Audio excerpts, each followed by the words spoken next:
but we got smashed. But we got smashed.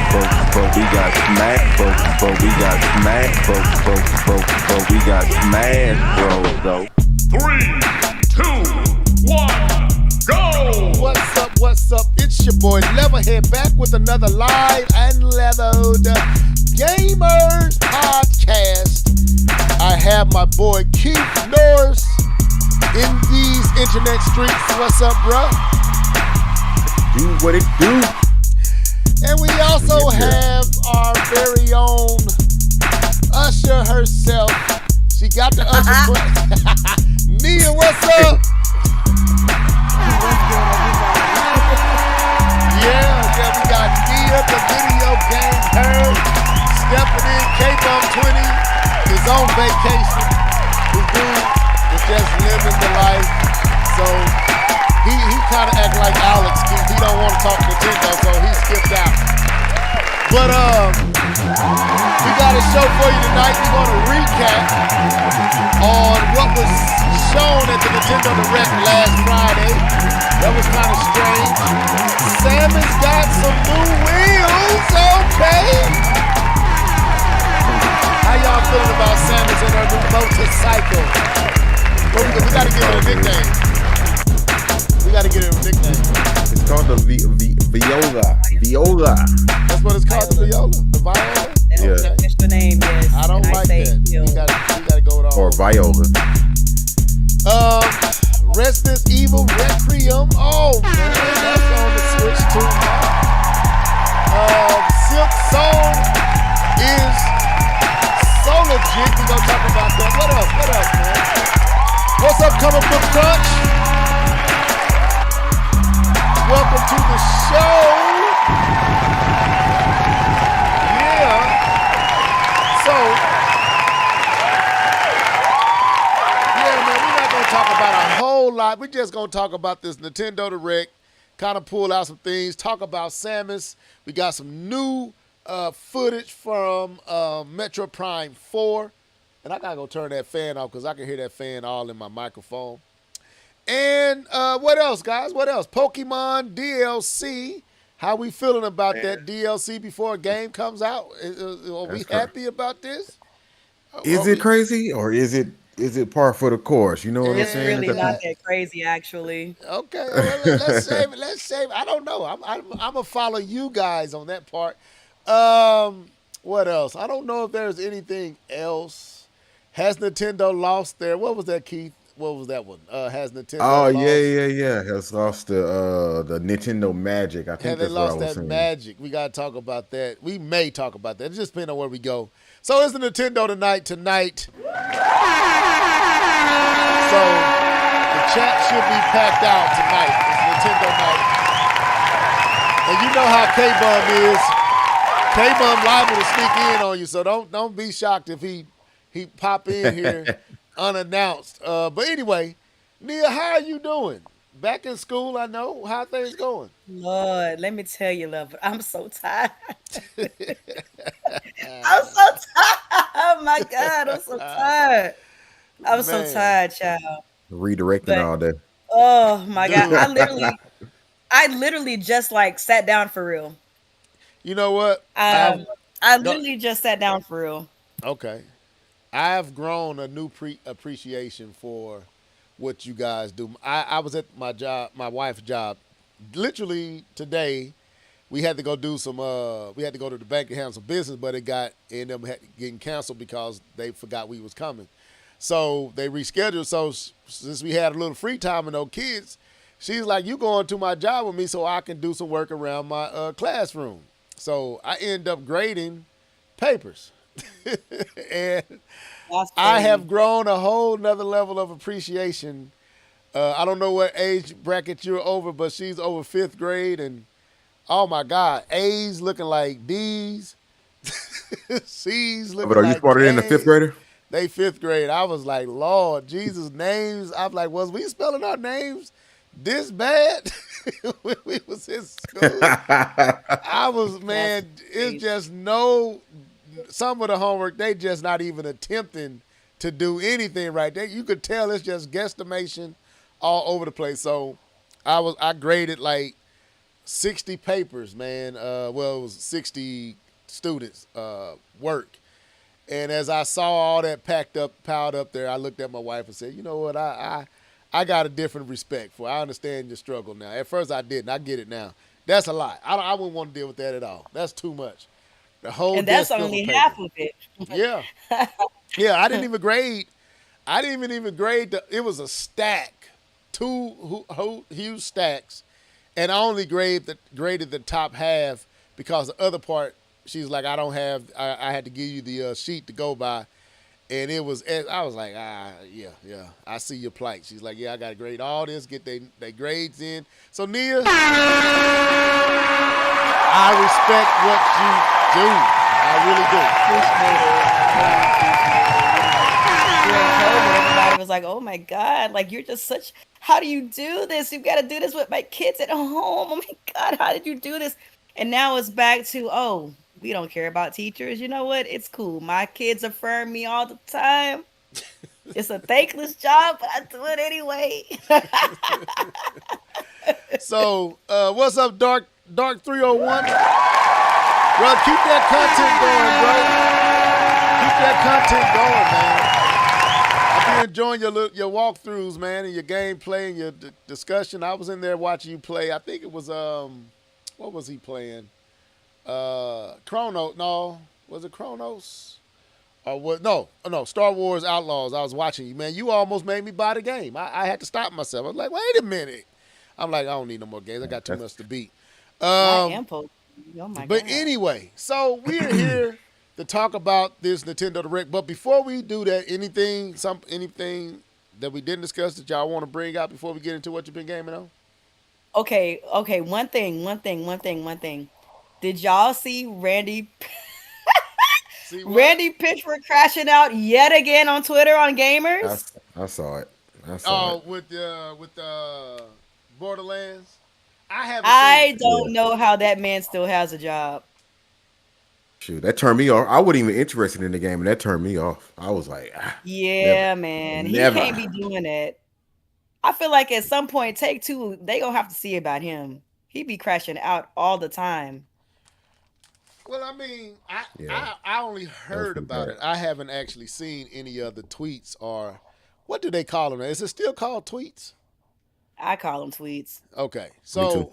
I haven't seen any other tweets, but I've seen many people talking about him and how he's spazzing and upset with the. Man, what? Oh God. But I mean, okay, if you're I'll gonna do put it. a game out there that's running bad, you can't get mad at people for Man. telling you your game is not. They didn't say the game was bad. They just said Yeah, it's not man. running good. So the quick summary of what happened was, like you said, gamers, especially gamers on PC, even gamers with high-end PCs, were on Twitter talking about how they really like the game, but the game has a lot of optimization issues and things like that. He basically crashed out on the fans, talking about how, oh, do you need me to help you like fix your settings? And then he was like saying something like have you ever like coded a game? Like, go code your own engine or something like that. Like, he was going hard, bro. It's like, bro, you have got to stop. Yeah, it seems to me that he's missing the fact that we buying the game from you. You supposed to be coding. You supposed to be optimizing. That's not. We give you the money for quality and an experience that you're supposed to create.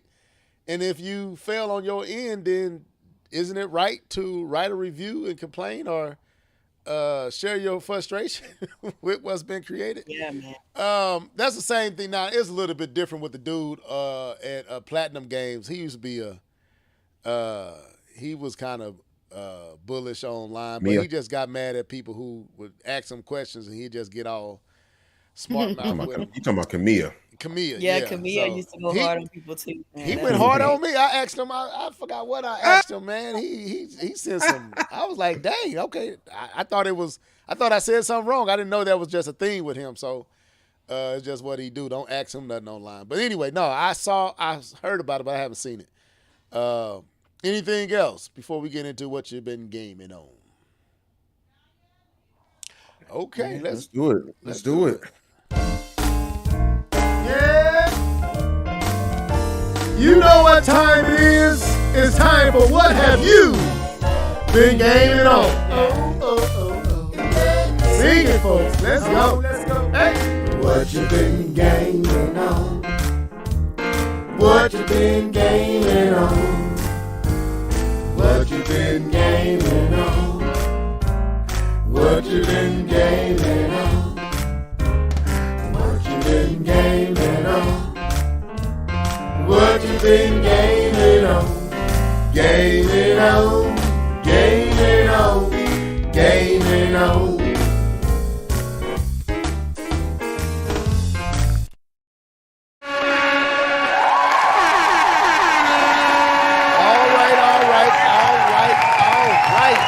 So, since we have a guest, she's really not a guest, but a featured guest. Let's say it like that. She's part of the crew. Nia, we're gonna let you come out the gate first. What have you been gaming on, ma'am?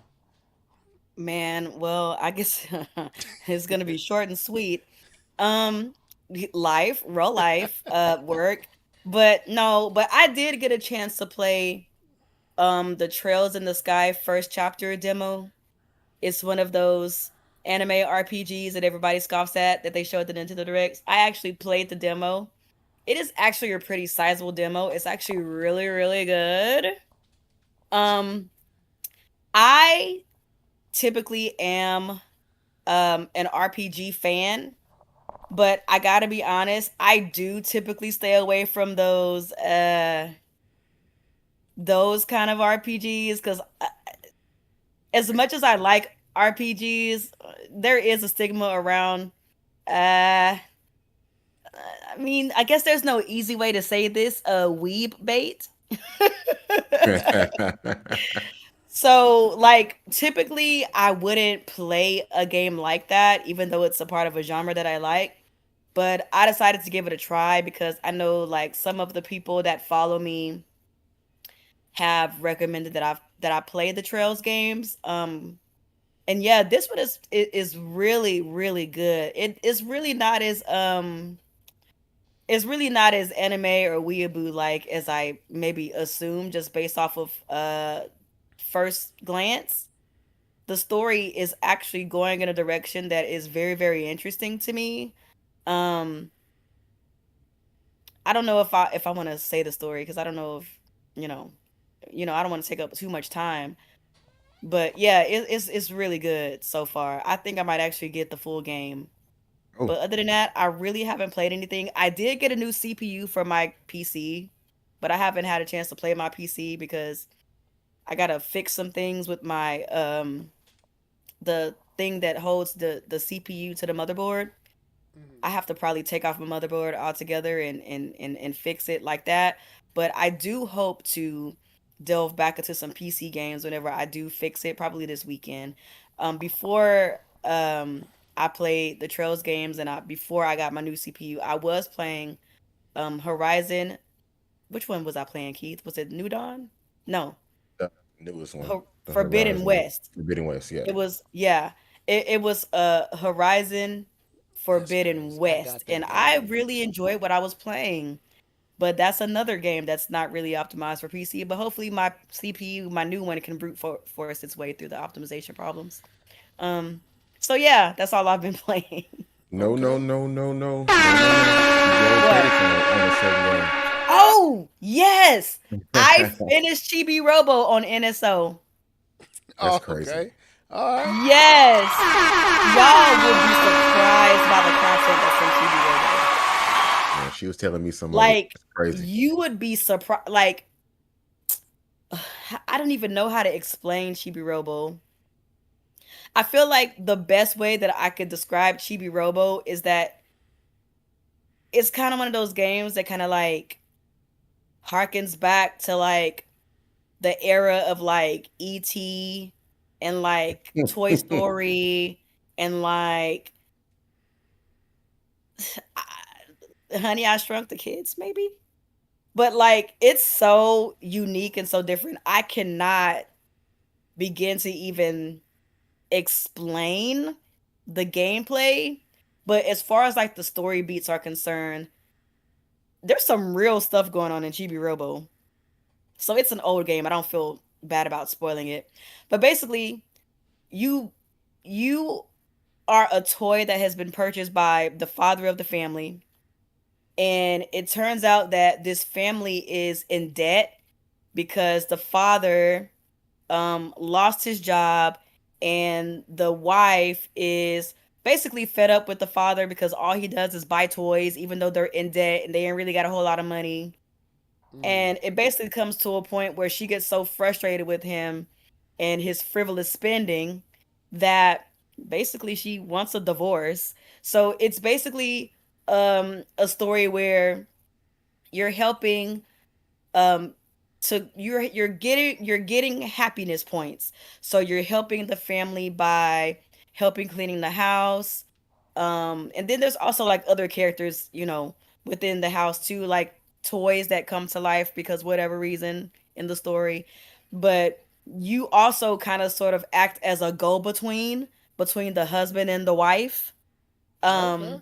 And you basically, come to this big event at the end where you basically uh help this struggling family become happy again. Yeah, like it's actually pretty deep, dark. Like really it is.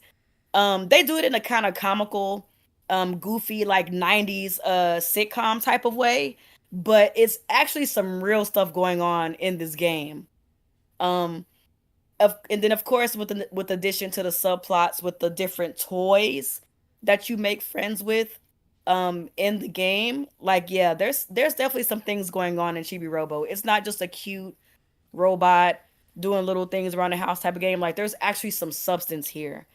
And I was telling Keith as I was playing the game, I was like, this is like it's kind of like a relic of like a bygone era. Like you don't really see games being made like that anymore unless you play some indie games like those. There's indie developers that would take chances like that you know on a game like that. But like it was really like nostalgic in a way. It was actually kind of like a feel good kind of game with also like some stakes, but like not the kind of stakes that you would expect. Like the stakes like, oh my God, is the wife ever going to forgive her husband? Like, are they ever going to be a family again? And then there's like this thing going on with the daughter where the daughter Oh refuses yeah, to speak. And so yeah. at first you're like, oh, something is wrong with this kid. She's probably like, special needs or whatever. But it just turns out like she was very traumatized because of the infighting in her family. So That's like crazy. it's it's some stuff going on. There's some stuff going on. Okay. That's So all it's One of I'll the almost say. one, like these the what's that game that I play with my daughter where the husband and the wife were it's made by the same people that made Fiction. Was it Takes Two? It Takes Two had a really deep storyline like that to it where Yeah. it dealt with family issues like some stuff that I can as a married man I can personally relate to some of the discourse and some of the struggles of marriage and personalities and all that type of stuff. And it was dealing with some heavy stuff surrounded by the gameplay. So it sounded like this game is kind of touching on some of that stuff even before games like Absolutely. that. Yeah. Yeah, it kind of tugs at you.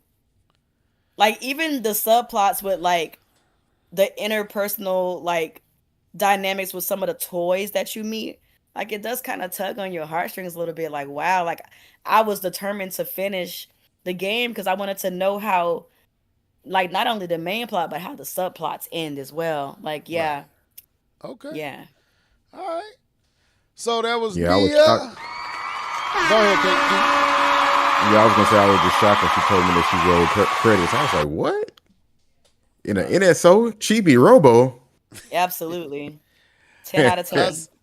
see K Bomb up in here. What's Not up, the bro? K-Bone. Angry Vigilante is here as well. What's up, man? Alan Steve. What's good? All right, y'all coming in. Y'all jumping in. Anybody else in here, let me know who you is. Keith, the floor is yours. What have you been gaming on? This is Chibi Robo, some of the gameplay that Nia was talking about. This is the guy, I guess, that's buying all the toys. But go ahead. Yeah, man, that was pretty good, Nia. Thank you for sharing that. You almost forgot it, and I was like, I ain't gonna let her forget it. The only game that I've been playing, no, what? Yeah, the only game I really been playing is Hollow Knight Silk Song, Yes. and this game is definitely scratching that Metroid itch that I so desperately need right now. Man, Uh, stop it. and but it also got a little Dark Souls with it. You know what I'm saying? Like I never played a Dark Souls game, but I can imagine this is what Dark Souls would be like. The difficulty of playing and battling these enemies, and having to figure out how to navigate and figure out their moves and things of that nature. Right now, I'm currently fighting I think it's called the Last Judge or the Final Judge or something like that. Rub it That's in, that's Keith. Go ahead, rub it in. what you mean? What you I don't mean? no, my bad. Go I've ahead. probably been playing a little bit longer. But playing, I think it's the Final Judge or something like that. I don't know. I literally right before the podcast, I literally made it up to him and began to fight, and I have no idea what his pattern is doing. So he handed me the business, and I went on back down to where I was at and looked at the ceiling for a minute. I was like, okay, I don't have time to play him. But Hollow Knight Silk Song is great. What I like about this game is that you'll get yourself in areas that you have no business being in. You have no business being in this area, but you over there anyways, and you trying to figure it out. There's this one area, something like the worm, something. I had made it into this area a long time ago, and I left because I was like, I don't think I'm strong enough to be over here. So I left, and I finally had to come back, and I still don't feel like I was strong enough, but I was a little bit more skilled in the game. But man, Hollow Knight is great. This game is huge. Apparently, there's 2 acts, and I'm still in Act 1. And I love just fighting the bosses. The last boss that I remember beating, I think I beat some stuff afterwards, but the one that really gave me the business, and I'm probably going to upload it, is the Widow. If anybody's played the Widow and beat the Widow, like, I don't want to talk about how you beat him because I know Level ain't got there yet, and I ain't gonna talk about him, but Level ain't got there yet. Yeah, No. I was gonna mention somebody else is playing it too, but that might be a surprise. So don't say nothing about that. So Level hasn't gotten there yet, but that boss, whew, I can't wait to hear your thoughts on that one. But the game is fun. I love the interaction with the characters. The side missions, I think they're called wishes or something like that, but they're basically side missions. And it was this family that you helped out, and this family, actually, if you help this family out, they'll do something for you, and it was pretty nice. It was a family of fleas, I think that's what they were. Yeah, I just found one of they family members. I found the first one actually a little bit ago. Okay. But yeah, if you do something nice for them, they'll do something nice for you. It's pretty dope. It's that character interaction there. But yeah, this is the only game I've really been playing on. The other game that I wish I could talk about, but I just really haven't had time to like really sink my teeth into, and that's Chrono. Still playing on that as well, but I haven't really made my way through that game. But hopefully here soon. And hey, Dark 301, I promise you, I'm gonna play that Metal Eden. I got the demo downloaded. I've looked at it every now and again, but I just know me, I'm not gonna give it the chance that it really needs right now. But Metal Eden is definitely on the list, and it's I think it's like $39, so it's pretty cheap. Yeah. Okay. All right, I guess it's my turn. Matt Jazz, welcome to the show.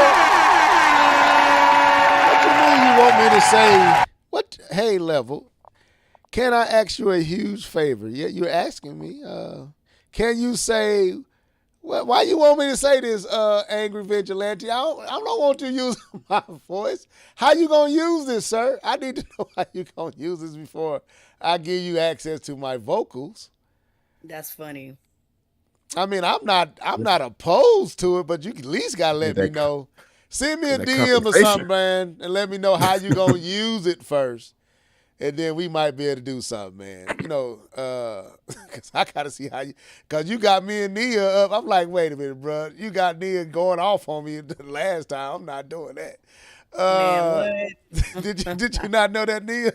He had me and you as his Lord. introduction. Like, wait a minute, sir. I'm That's appalled by crazy. this. But anyway, let me know how you trying to do that before I comply with your request. But anyway, what have I been gaming on? I'm gonna be honest with you. I've been playing on one thing, and I'm just hooked, and that's Silk Song. Hollow Knight Silk Song, this game right here. I don't know what it is. It's just cruel. It's mean spirited. And I just can't stop proceeding forward. I don't know what I did though. I think I think it's scratching that curiosity. Like what's over there. It has Zelda Yep. Breath of the Wild vibes where you just want to see what's around the corner. And like Keith said, you end up in areas that you have no business being in. And there is aspects to where you just can't go any farther.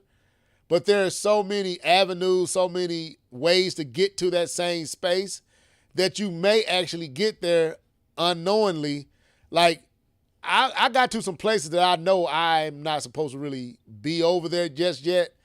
And I know because talking to Keith and some other individuals, I realized that I missed some bosses that was in the area that I was in. I don't know how I missed them, but I did. And I was fighting this one particular boss. I think it's a beetle with a mask. It's a red beetle with a mask. And I don't know if you fought that boss yet, Keith. I'm pretty sure you haven't beat it already. If I'm not, Probably have. look at probably have. Don't do that, Keith. Don't try. No, I'm just saying where I'm at. You know what I'm saying? I mean, because you can miss a lot of bosses. Have you fought the little red little beetle dudes that you fought them yet?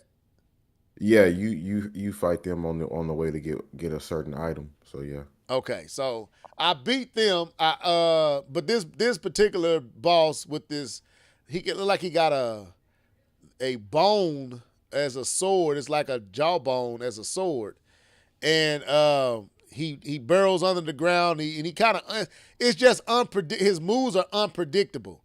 I mean, and it is very Souls like. What I do love about it is the sound. Like the thing that stands out to me the most is the sound. Like it's this character that you meet. He kind of a warrior, but he also sells you stuff. And this dude is bad. This is a bad boy. And but when you're walking away, and I kind of put this up on X or Twitter, you hear him singing off in the distance. And his voice is so mesmerizing. I know it came from here, y'all be like, pause. I am not pausing. This dude's voice. He got a good voice. He got a beautiful voice. And I just found myself standing there just listening to him go through these runs. And it's never, it does repeat after a while, but he's doing so much. Like the voice doesn't just repeat the same thing over and over and over again. It literally has different runs and he holds it. Blue sky, all the stuff he was saying, I was like, God, that sounds, yeah, all that stuff was sounding good. I was like, man. And then there's this other person that you meet that's kind of like, she got this like bell, these two metal things, she's clanging them together and she's singing songs. Almost tried to get the spirits to come out to open up. I fought this boss. I forgot about this boss. But it was funny because she was like, I just got to keep singing. Help me sing, stranger. Help me sing, traveler. And we can cause this gate to open. Help me, join with me in the song. And she just turns around, starts back doing her little chant. And all this stuff kind of just draws you into this world in a way that I'm going to be honest with you. Dread didn't. And I'm like, I like this world. I like and I know this is a first, but I played Hollow Knight, and I didn't like Hollow Knight. I like Silk Song. And it's a charm about it that makes you, even though it's hard as heck, even in my opinion, harder than Metroid Dread, it just draws you back in. Even when you die, it's almost like Mario back in the day. Okay, well, you didn't make that jump. Okay, well, come back to it and try. You remember when you got into the later stages and when you first played NES Mario and you had to make some of them jumps and them platforming jumps that, looking back on to this day, I don't know how we was doing that, how I was doing that at 8, 9 years old. Like that one stage in 8-1, 8-2, where you had to literally jump on this little thin platform in the middle. Yep. Like, it has that vibe, that element to it, that appeal. That's hard for me to this day. Huh? What'd you say? I said that's hard for me to this day. Right. I don't know how we was doing that at the age we was doing it. It said it's just so when people show up on my live stream and get excited, I can use the wait a minute. Wait a minute. Okay. All right. Y'all talk about it. I talk about it. I may take you up on that offer. But yeah, so that's all I've been playing, man. Silk Song is amazing. For $20, this is a lot for $20. And indie, is this indie? I think it's still indie, right? Is it? Yeah, I guess so. I think it's indie, but I think it's probably, it is indie because it's made by a small team. I think a team of 3 or 4, not that many working on this. This is a testament of what passion is capable of. Which may play into what the question, has Nintendo lost some of their charm, their magic? We'll get there. We may get there. But anyway, I'm enjoying this game. I'm backtracking to see what I missed. I'm not going to even front. I even resorted to like looking at a walkthrough just to see what did I miss, and I didn't miss anything. I'm like, so I guess I'm fine, but I'm pretty darn far. And what others were saying, I guess I need to just keep going until I just find everything I need to find. But I'm enjoying the game. It's beautiful. It's beautifully animated. It just has this magic about it I haven't felt like that. Like Wonder didn't do that. Trash. Man, I mean, I thought Wonder was a cool game, but I concur, but that's hilarious. Yeah, I mean, it's a charm to this, man. It's a charm. It has a charm that's I don't think I've really seen in a 2D game like this. Is really good. Very well put together. But anyway, that's what we've been gaming on.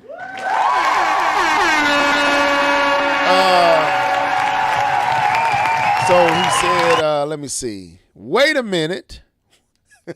Wait a minute. There you go. Vigilante, now you better use my voice right. And don't represent me well now. Wait a minute. Hold up. Wait a minute. There you go. So I did it for you. Now I'm going to come to your channel. I want to know if I'm representing well. But there you go, bro. So last week we had a direct. Shouts out to, what is his name, Keith? That Switch Force. Switch Force. Give him credit. He called this and he was the only one saying it for a minute, and he even broke it down to the day and date. And I'm gonna be honest with you, I was shocked that it was on a Friday, but when I thought about it, 9/11 was that Thursday, so I think that's why it ended up being on a Friday. But Nintendo had a mainline direct, 60 minutes long. Last week we kind of did our predictions, and I believe some of my predictions came to fruition. But anyway, we're going to talk about that. Let me cue it up. And so we just going to let it play. You think Nintendo's going to, You think Nintendo gonna get? They're not doing that anymore. I noticed they haven't been hitting folks for using their stuff. But just in case, let me speed it up. Wouldn't put no sound with it. And I definitely don't put no sound with it, but I'm gonna speed it up a little faster. But yeah, so we gonna talk about this 60-minute direct. It started with a 40-year anniversary celebration of Mario. We got a trailer for the new Mario movie, Super Mario Galaxy. How did y'all feel about that? Real quick, go ahead. I don't want to. Oh my God, I thought it was so amazing. I was so happy.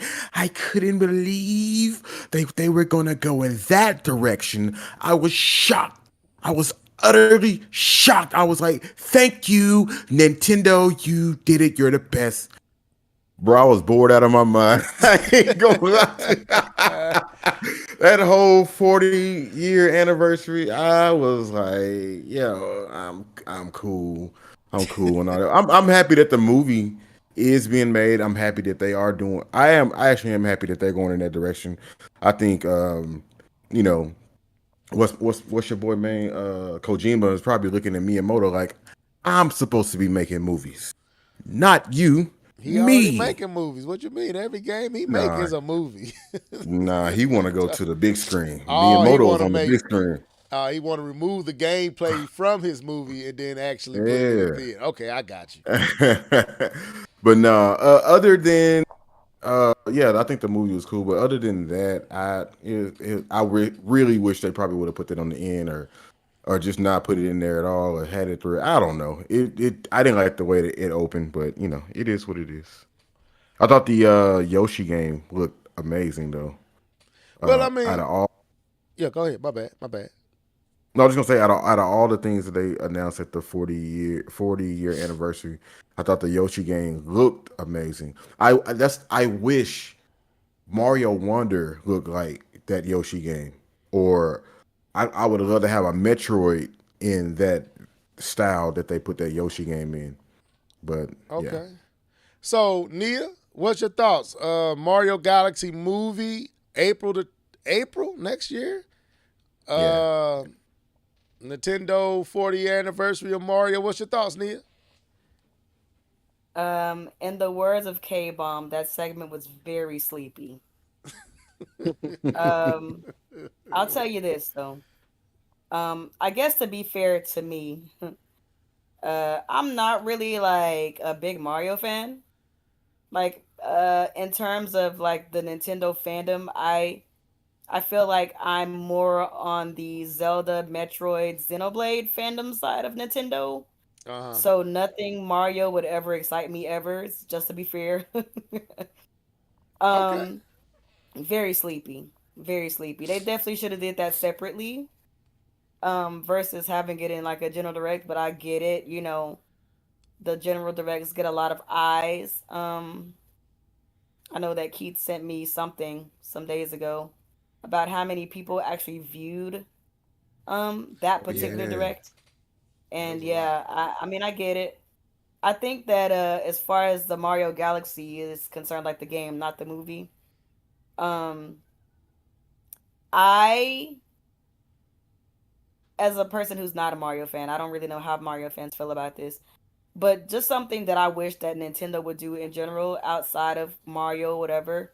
Like, Nintendo kind of has this thing where they do their remakes in a way that uh quote unquote preserves like the original vibe or the original style.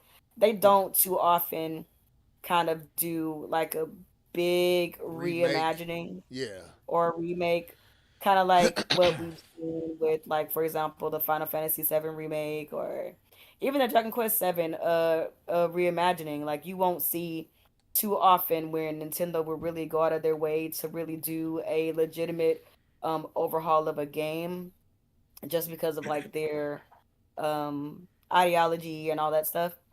But I just feel like even by those standards, they really could have done a better job. Like, I don't Lazy. understand why. Okay, and this is a small rant, sorry. I don't understand why in 2025 Mario still has those cold, dead, wee eyes. Like, you look at the gameplay and you look at his eyes, and it just reminds you that that is a very outdated design because we're so used to a more expression Odyssey. filled, charismatic Mario in the modern time. And you know how some people feel about graphics, that's how I feel about physics and animations and things like that. Like, they could have kept it. And then for $70, yeah, they could have kept it. They could have kept it. Okay. But I'm not the but I also understand I am not the target demographic. No, I actually, Nia, I'm with you on a few of the points that you made. I'm not gonna say I was at work, so I wasn't sleeping. I was just kind of working while viewing it on my phone. I kind of on this part, I kind of was like just listening to it, and if it said something that I thought was intriguing, I would come and try to see what they was showing. I agree with you. Me and Keith was kind of talking about that, and I was saying it's actually I think what did you say, Keith? That Nintendo, you said something about when they remake games. I was like, actually, it's the opposite. Is they typically don't really do much to their games. Like Yeah, Wind they just Waker, Wind Waker and Metroid Prime remastered or whatever that was. Those are outliers. Most of their games are just better resolution, 60 frames per second. Everything looks the same. Everything still got the jaggies. It's like, man, come on, Nintendo. well, let With me those let me wee add to this. eyes and wee physics. Go ahead, Keith. Don't forget that Let me part. let me add this because me and Nia we were talking about this the other day. She asked me, "What are the remakes?" And we was literally talking about this, and I was like, "The 3DS had Ocarina of Time 3DS, Star Yeah. Fox 64 3DS, Majora's Mask 3DS, Samus Returns." I'm trying to think of everything that I said. Nia, help me out if I missed something. Of course, you just level you You just talk mentioned about like the actual remakes that were like remakes. a legitimate overhaul. Yeah, Link's Awakening. Link's Awakening for sure. Level you just mentioned Wind Waker. Wind Waker, I think Metroid Super Prime. Mario All Stars, like you you think said. Metro. You want to include Yeah, Metroid I'm Prime? gonna keep Metro Prime because Metro Prime looked totally different. Even though they said it was more of a remaster, it was clearly it looked a lot more than just a typical remaster. I feel like To they me, did the same thing with Prime Remastered that they did with Wind Waker. yeah, Like adjusted the Yeah, lighting and that's fair. I That's think fair. so. That's fair. Because Wind yeah. Waker look when Wind Waker came to the Wii U, Wind Waker looked. I mean, don't get me wrong, Wind Waker looked great on the GameCube, but man, Wind Waker looked amazing on the Wii U. Like, and then you had all those quality improvements. So for me, and I'm trying to pause it because I want to talk about another aspect of Nintendo that kind of flows into this that's concerning me, and me and Keith kind of bridged in from our conversation to this. Nia, you were right. Nintendo does abuse nostalgia and its fans based nostalgia. Now, don't get me wrong. I don't think it's wrong, but like you said, 60. When I just bought Silk Song for 20. 70, bro. No, 40 a piece. 70. yeah, 70 together and 40 a piece. Crazy. And I just bought Silk Song for 20. Yeah, Nintendo need to get their pricing together. Like, they are tripping. When I saw that, it made me immediately said nope. let's keep it moving because I'm not giving you 70 to go play them games over again. You might well drop that in the eShop and in the on the GameCube on your system. I mean on the Wii when you bring that to what is that, your online services, because I'm not giving you $70 to go play Mario just in higher Mario Galaxy with better resolution and the 60 frames a second. No, not 60. I'm gonna give you 40 for both of them. 40 Yeah, to me I would have agree. been fair for that game, but Nintendo pricing is off. I'm gonna have to go ahead and call that. Nintendo's tripping with some of these pricings. But another thing that I want to bring out that was just glaring to me in this was this game right here, Tennis Fever, Mario Tennis Fever. I'm not gonna hold you. It looked too much like the tennis game that was on the Switch. I disagree. You disagree? Okay, well help me because I was like, man, this don't look like I. Go ahead. I know the grass looked better, but go ahead. Oh, He you said mean the visually. grass. Okay, well, if you mean visually, I don't disagree. Yeah, visually it looks like. To me, they're not Nintendo. I'm like, when is Nintendo going to give us something that literally says this is only possible on the Switch 2 visually? I'm ready for that, and it's like I'm not getting that yet, and that's concerning to me. This looks like Mario Tennis, whatever the version was on the Switch, and I think that Switch version was the Wii U version, wasn't it? No. It wasn't okay. I bought it, but I liked the game. I No, it's just been want, one a generation, right? It's been one per yeah. generation. I'm just expecting. I just expect a little bit more. And I don't know if I'm right to expect that, but I just feel like No, you're correct. go ahead. You got it. Go ahead. Who, me? Yeah. No, you're correct. Nintendo definitely should be doing more. I'm still of the opinion that I think a lot of these games were in development for the Switch and they're not Yeah. really true Switch 2 games. Yes. That's why I'm not really too bent out of shape about it. Now, if we're in like year 3 and we're still seeing this kind of stuff, then that's when I'll start being concerned. But right now, I'm still kind of just like these are probably games that were already built for a Switch 1 that they're bringing over to Switch 2 just because that's like their new thing, so they have to pivot. Right. I'm That really not too concerns me, concerned, though. honestly. You're I right. mean, the I don't only think thing, oh, go ahead, Keith. My bad. the only pushback I would have on that is that we did get a Mario Tennis during the Switch Right. era, and we don't typically get two. Now, I'm not saying you're wrong. I think I this think she's game was right. built from the Switch. I think she's right too, but I think this game was built on the Switch, so it definitely should have been Switch 2 looking graphics. And if you probably zoomed in and did some detail work, looking back at it, like, oh man, this really does look amazing. But just from the surface level visuals, I agree, it's not giving But we felt the same way about that Mario level. Kart World. Yeah. Yeah, true. Let me send a shout out to DJ Fanatic. First Ring Basics. What's up, bro? Welcome to the show. Nia, we all in agreement that Nintendo visually should be more impressive, right? You said you believe, and I agree with you, that these games started on on the Switch, and just got moved over to the Switch 2. But that do present a concern of mine that if you was developing this game for the Switch, then that means you was not even preparing for the Switch 2.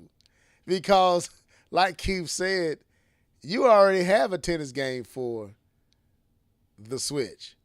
Now, we know Mario Kart was the Wii U game brought over to the Switch, but it did amazing. You really didn't need another Mario Kart for the Switch. And don't get me wrong, I think Mario World looks great. But me personally, I feel like it can look greater with what's capable with the system that you're putting it on. So, thank you. So, yeah, I don't know. That's the part that's concerning me is a lot of these games are looking just a little too switchy, like just OG Switch, like, bruh. But anyway, that's later. But go ahead. So how y'all feeling about Fever? Is that a game y'all will pick up or no? I need to see more because I feel like I was burned by Mario Tennis Aces. But from what I'm seeing, Mario Tennis Fever is giving me what I kind of wanted from Aces. Okay. Especially with like the story mode and like how it's like just another addition to what people would typically be doing, which is like playing tennis with other people. Like I could see me playing that with my niece and maybe playing it online with some of my like subscribers or people who follow me or whatever. But I would see more before I purchase. It's not like it's a day one or anything like that. Okay. Keith.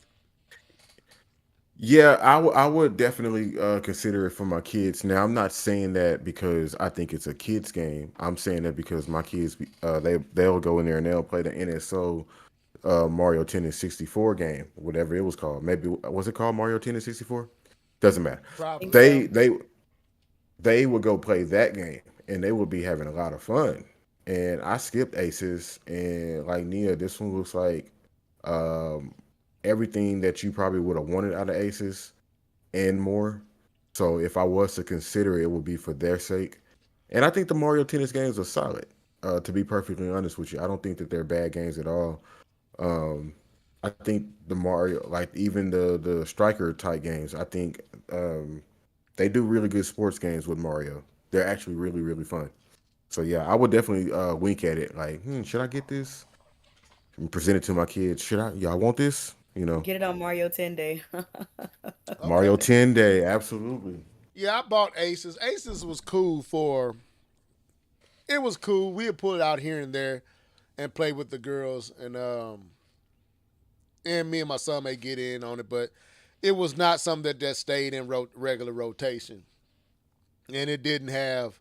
It just never really draw me back, and they never really requested it that much. So looking at this, it feels. I see a lot of differences, but it's also I see a lot of samey. So I don't know, man. I might skip this one.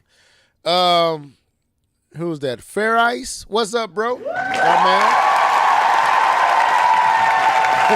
When that Mario, we need that Mario baseball game though. I agree. Another one. Mario doing good sports, man. Yeah, Another one. I think baseball would fare better than tennis. And they need to bring strikers back. They need to do an actual strikers. I think that'll fare a lot better as well. The next thing they Got a showed, I'm trying strikers. to get. Now go ahead, It's Nia. My yeah, it's bad. a strikers. It's a strikers on So we Switch. did get a strikers a couple of years ago for Switch. We did. Yeah. Yes. I guess I missed that. So Keith, this is your favorite game. We got a Super Mario Brothers Wonder, Nintendo That's Switch 2 crazy. edition. What's That your is That's thoughts, man? blasphemous. That's crazy. What'd you think? The blasphemy. It's a no for me. That's Um, right.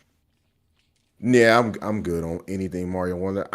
Low key, I still want to finish the game, but whatever they was doing with this DLC or whatever this was not interesting. Matter of fact, every time they announced, I forgot what they was doing. Like they was announcing power ups or something like that, and he would say the dude would talk about the power up. I'm like, all right, man, can we move past this? Like they didn't do anything to like recapture the excitement or the alleged excitement with what this is supposed to be. I don't know, man. I just think they need a complete reboot. I thought Mario Wonder was gonna be that reboot, but right now, side scrolling Mario ain't it for me right now until they figure out where they really want to go with this. And the fact that it ain't is this online? I don't think this is online. The fact that it's still not doing online in 2025, dude, come on, man. Like you got one of the most social consoles out there. You take it everywhere.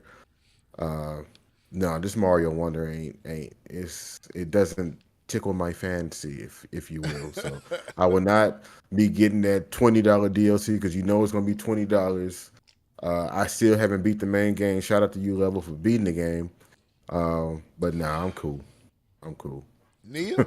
Man, I do not fool with Wonder, bro. It's not for me, dog. You have no wonder for wonder, huh? I got you. Absolutely not. All I right. only So bought it because you talked so highly about it. I will never take a Mario recommendation from you ever again. no. Now wait a minute here. You bought that because of what I said? Yes. Because you She was like, did. oh my God, it's so fun. And then the Wonder Flower, and he talks and blah, blah, blah. And It you were was. so high on the game. And I was like, you know It what? If was. level says it's fire, it might be fire. Let me go and scoop. I should have got it on Mario 10 Day. Now let me say this: it was fire for the first few hours. I was like, "This is darn cool." I got burnt out of them flowers talking to me really really quick. But I didn't. I played, but I'm gonna actually be honest, man. I was just playing. I enjoyed it. It did get long in the tooth. I felt like I don't want to do anymore. That's why I stopped playing it because I thought I had literally 6 more worlds to go to finish the game, and I was like, I don't want to, because I literally played every stage, got every Wonder Flower, all that. I was getting everything, and I just got done and burnt out on the effect of the Wonder Fire. It just Nintendo kind of just started phoning it in, and when I went back, I was like, okay, I'm gonna beat that boss. I'm gonna beat this, and I thought I was in the middle of the game. Didn't know I was at the final boss. So, yeah, Keith, that's the only reason. That's the only reason I got through it. I apologize, Nia. I didn't know you bought that game because of what I said about it. No, I it's okay. I am apologize. a grown up. I can decide where I want to spend my money, and I chose to spend it on Mario Wonder. It's fine. Nintendo does need to. Mario 2D needs a absolutely overhaul with some new ideas. I think one that they trying, but they trying to stay in. They trying to stay close to what they typically do, but I think it do need to break it up a little bit and do something different. So we got Yoshi. I'm trying to get through this so we can get to the main aspects of the direct. Keith, you said you enjoyed what you saw here. Go ahead, sir. I'm gonna let you talk. All right. To be clear, I enjoyed the visuals. I thought the graphics when it went into that not comic book, but toon style cartoon book or whatever. I thought that looked really really good. That visualization of what Yoshi was doing, man. I just like I said, I just would have liked to see this in a different game. I'm not really fond of the Yoshi games. I don't like the gameplay. I think they're sleepy gameplay. And they're just not fun. I don't even think like I had the other one, the one that's on Switch. I let my boys play it. They didn't even finish playing it. I think they got bored with it. It's just not really a fun game, and I really don't know who it's marketed to. Like I guess like little kids, because it's really not that fun. To be perfectly honest with you, come in. It's really not that fun. But as far as like the visual style of it, I think Nintendo did their thing with the visuals. But no, I'm cool on Yoshi. I don't care what the story talking about. The mystery, the mysterious book. I don't care about none of that. But the graphics look good. All right, Nia, you got anything to say? I mean, I'm a cute game enjoyer, but that one looks very sleepy. Y'all know I love me a cute game. I'm Very agree. sleepy. It didn't. I want to like Yoshi. I've been trying to like Yoshi for years. I don't know. Yoshi just I bought what was that Yoshi Yarn or was it Yoshi I liked Yarn? Woolly World on the Wii U. I bought Willy World. No, no, I no, no, like no, no, Yoshi's no, no. Story too. The And the new Yoshi Super Mario I'm sorry, the Yoshi's Island games. was Willy World on Switch too, as well. No. It was just on. Crafted World is on Switch too. I brought Crafted World, and I don't know what it is, man. I tried to get into Kirby. I can't get into Kirby. I feel like it's too. I don't know. I don't know. I think with the platform and all that, Have I you think tried the new Kirby? yeah, I got the new Kirby. What's that one? The one they got the The Forgotten DLC for. Land? Yeah, I got Forgotten Lands, and I Forgotten played. Lands is fire. I You like that you game. told me I had to go a little. I got to get a little bit farther, and then it starts really. Oh yeah, yeah. Yeah, he said I haven't played through enough. You said it is a little sleepy towards the beginning. So, It is. It is. um, yeah. So no, I didn't. I'm not gonna say this doesn't look. It does look. It looks nice, but I'm not gonna say I'm gonna. If my daughters want this, I may get it for them. But it ain't really. Visually, it looks cool, but gameplay wise, only outside of the fishing, I like what they was doing with the fishing part. That looked dope. It did. It looked. It did. I like how that was looking. That was interesting, but I don't know, man. Like you said, Keith, I don't really know who this is for, and I don't think it's for me. Because But anyway, you so think about it. yeah, go ahead. Oh, I just want to say this. You think about it. You will say, okay, this is for a super young gamer. It's real easy, but aiming them eggs ain't easy. No, Like, what are you talking about? Like, I don't know who this is marketed to, because I think it's too sleepy for an adult. I think it's easy for a kid, but then there's things that Yoshi's doing that may be too difficult for a kid. So I don't know who this is for. But you know what? Let me fall back. I'm speaking as if everything's supposed to be for me. It's for Okay. somebody. I just don't know who.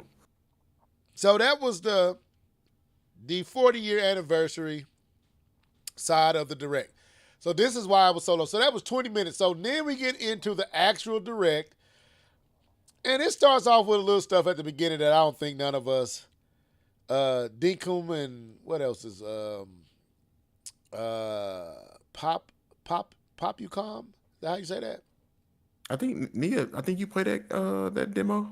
I tried the Dinkum demo. I would rather play it on the PC Okay. Oh because wow. It's the Switch OG version. It's not a Switch 2 version. Storm Lancer, you But see that one? I do like what I played. I Deacon, don't Storm remember that. Lancer. I'm trying to see all Yeah, of it. K-Bone wanted us to check out that Stormlands. I'm gonna be honest with you. I didn't even really look at it when they showed it the first time. I To be don't honest know with which you. game that is. It's the two. Stormlancer. It's a 2D. Um, it's a side scroller co-op game. It looks almost like a modern take on Contra, something Yeah, like yeah, yeah. Contra. It looked I cool, think I'll but check I it out mean, again. and then you had what is this Pop Ucom? Is that how you say that? Pop Ucom? I hope I'm saying that right. That's as good. That's just as good as mine. Pop I Ucom, think something so. like that. Then they showed, they showed, is this Tamagotchi Life with the, Yes, go that's for ahead. me game. That's a That's for Nia me. game. Okay, go ahead, Nia. That's definitely a Nia game. 100% scooping day one. Go ahead. What'd you like about it? I okay. So I played the demo on the 3DS, but I played a lot of. Remember when Nintendo finally started doing like phone apps? There was this phone app that they came out with during the Wii U era called Mitomo. Yeah. Mm-hmm.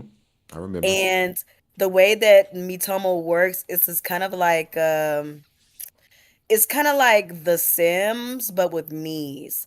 So it's your me and then it's like your other friend's me and they get to interact with each other and like your me actually gets a voice. It's so funny. I love it. But I'm excited to, be a me again because I do miss me's a lot. And I'm just kind of ready for um a cozy game that's kind of gonna like hold me over really until Animal Crossing comes out. I was And going I to ask think you, were that you an me Animal Crossing? Tomodachi Life is gonna be that for me. Say what? You are an Animal Crossing fan then. Yes. You should look come in. Wait, is that the one you got a lot of hours into? Oh, I have so many hours in Animal Crossing. My oldest daughter loves Animal Crossing. Yeah, I have a crazy amount of hours. All right, Keith. I'm trying to get this food ate before I can stop. trying to let y'all talk. Oh Go yeah, ahead. yeah. Tamagotchi. I was looking up her hours to see if I can see it. Tamagotchi Life. It's not for me, but I I'm curious to see the excitement because Nia's not the only person I'm seeing that's excited about Tomodachi Life. So I would be remiss to just Living throw the it off dream. because you know it's not my typical game that I would play. So I would love to see what the Big Wolf about. Nia told me don't play it. She said I ain't gonna like it, but You're not gonna get me. You're not gonna get Tomodachi Life. Stop You playing, gonna Keith. be Yeah, dressing your characters pop up, You know planting what I'm saying? flowers, and I'm decorating gonna your make. house. That's okay. I'm gonna make a character for Keith in my game. He doesn't have to buy the game. I can just make you and me in my game, You can say and $60. you can watch me play it on game chat. Well, I'm gonna make him angry, and I'm gonna give him a grizzly, angry voice. Yeah, there you go. Why am I in this game? There's nothing to shoot. so then the next thing was Mortal Kombat Collection, Legacy Collection. Oh, we ain't got to talk about that. I'm not gonna lie, that might be a scoop for me at a discount. Okay. I'm very nostalgic for Mortal Kombat. Hated it. I did not realize Wow. Mortal Kombat was selling so well, man. I'm shocked. I'm shocked that Mortal Kombat is selling better than Street Fighters and Tekken. That's Really shocking now? to me. Yeah. I didn't know This that. game right here? Not this one, but the Mortal Kombat not 1, but the one 11. Was it 11? Oh, okay. Really? Yeah, 11 didn't sold know like that. 11 million copies. I don't know. NetherRealm got to either get let- together. They're kind of like on shaky territory right now with people, aren't they? Yeah, because one screwed it up, but I think 11 sold either 11 million or 15 million copies, and that was crazy. Then 1 sold, I want to say 6 million copies, and Street Fighter 6 sold 6 million. I haven't checked Tekken 8 in a while, how many it sold, but yeah, I didn't realize that Mortal Kombat was selling that good. I guess the rebooted one was selling really, really good. So they had a few other things in here. I'm trying to make sure I'm be hitting everything. They showed Final Fantasy VII finally. So what y'all think about Final Fantasy VII on the I Switch think I'm- too? Definitely I'm- double dipping. I think I might have scooped that. Go ahead, Nia. I know you finna. I'm sorry, Keith. I feel like I'm just interrupting you. No. I'll go after you. No, I was just gonna say that I'm definitely double dipping. I played that game during the summertime on the PC, and I really, really like it. But I got busy doing other stuff, so I didn't get a chance to like actually finish it. But it's definitely gonna be a double dip for me. Now, let me ask this. I've never played, well, I had played a Final Fantasy, but it was on Super NES, and I didn't understand turn-based at the time, so it was confusing as heck. Why am I having to pause and choose the item, and then I didn't get it? my brain couldn't process. I was used to jumping and pushing punch on Double Dragon. Final Fantasy, it was just too different. Is it turn? What has changed? Because I heard it's actually more action RPG this time than turn based. Like RPG. how's that happening? It's action RPG. It's You can, it's definitely an action RPG. There are I don't know how to explain it. Like there are some elements that don't feel so much like action RPG. It's kind of like there are some moves that you can do, but you're not necessarily doing them in real time. Like the game kind of like slows down so you can choose your attack, and then once it goes back to real time, then your attack is enacted. But for the most part, it does feel like an action RPG. Like Zelda-ish. No. Closer to Because that's going to determine closer if to I'm going to get it. Xenoblade, but not really. I don't know. I can't really explain it. Okay. You know what? From what I'm hearing, it's only going to be $40. But so- it's mostly action. It's definitely a leveled game. Like for the most part, you're swinging the Buster Sword. You're doing the thing. That's what I want. I want to swing the sword. I want to run around and be like, get out my way. What you thought? You thought you hit me? No, you didn't miss. Get out the way. Stop. But there are That's what I some want things to that you will do where you will select an attack and it'll slow down. It's all. I mean, if I had to compare it to anything similar. It's kind of like Bullet Time and Max Payne, where it's like you do the things, but like your game is moving slow, but you're still doing the thing. I don't know if Gotcha. that makes sense. I got you. But I'm doing the yeah, thing. if That's I all had to that compare matters. it to anything, As long as I'm doing the thing, that's the only thing that matters to me. oh my Uh, god, now I gotta ask this too, because I'm noticing something. I don't know if y'all noticing it. Why is Nintendo moving these games out of this year into the top of next year? Do y'all feel like there's a reason why this game isn't coming this year when it's clearly ready? I think it's gonna be a Switch 2 don't know. version. I What mean, do I you know mean it's a by Switch that? 2 version. Not This what- yet announced. Well, this is what I think. I think Nintendo is trying to make sure their first party stuff sells. This has been my theory. That Nintendo is Wait. moving everything out of its way for its own first party stuff. You think Nintendo got control of that though? Yes. Yes, I do. I think You Nintendo. don't think Square Enix is saying this is when the game is finished and we're putting it out? You think Nintendo is No, saying I no? think Nintendo is like giving them. I think Nintendo is playing a factor in when some of these titles are showing up on their system. I do. I believe that. But I mean, I could be wrong. I just found it strange that this game was pushed to December. Wait, you talking about Final Fantasy 7? Yeah. Is it coming out the same time with Xbox?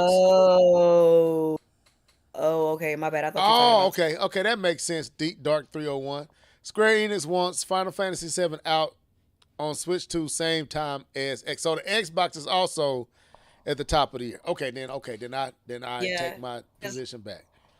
after the direct, Square Enix posted about how, yeah, they're coming out on the same day, and then also both the Xbox console and Switch are gonna be getting the Final Fantasy 7 remake trilogy.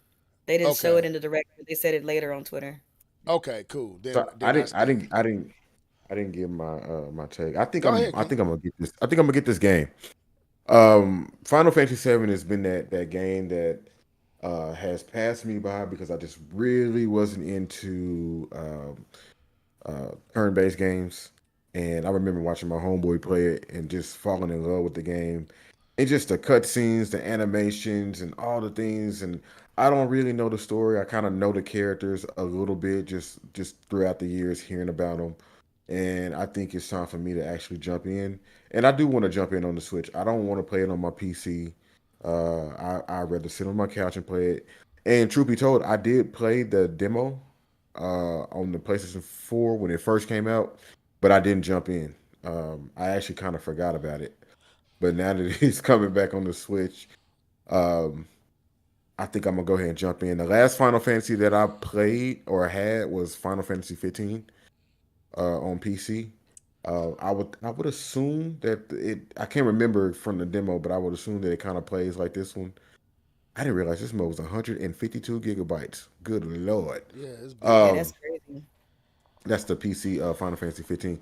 But anyways, and I didn't get through that game, but yeah, I'm gonna jump into Final Fantasy 7 this time around and go ahead and get that trilogy. And Nintendo, where you at? Ocarina of Time, the people waiting. We will never get it. Yeah, I would love for Ocarina of Time to come back looking like this. I'm gonna say I'm not gonna hold you, man. This game looks really really good.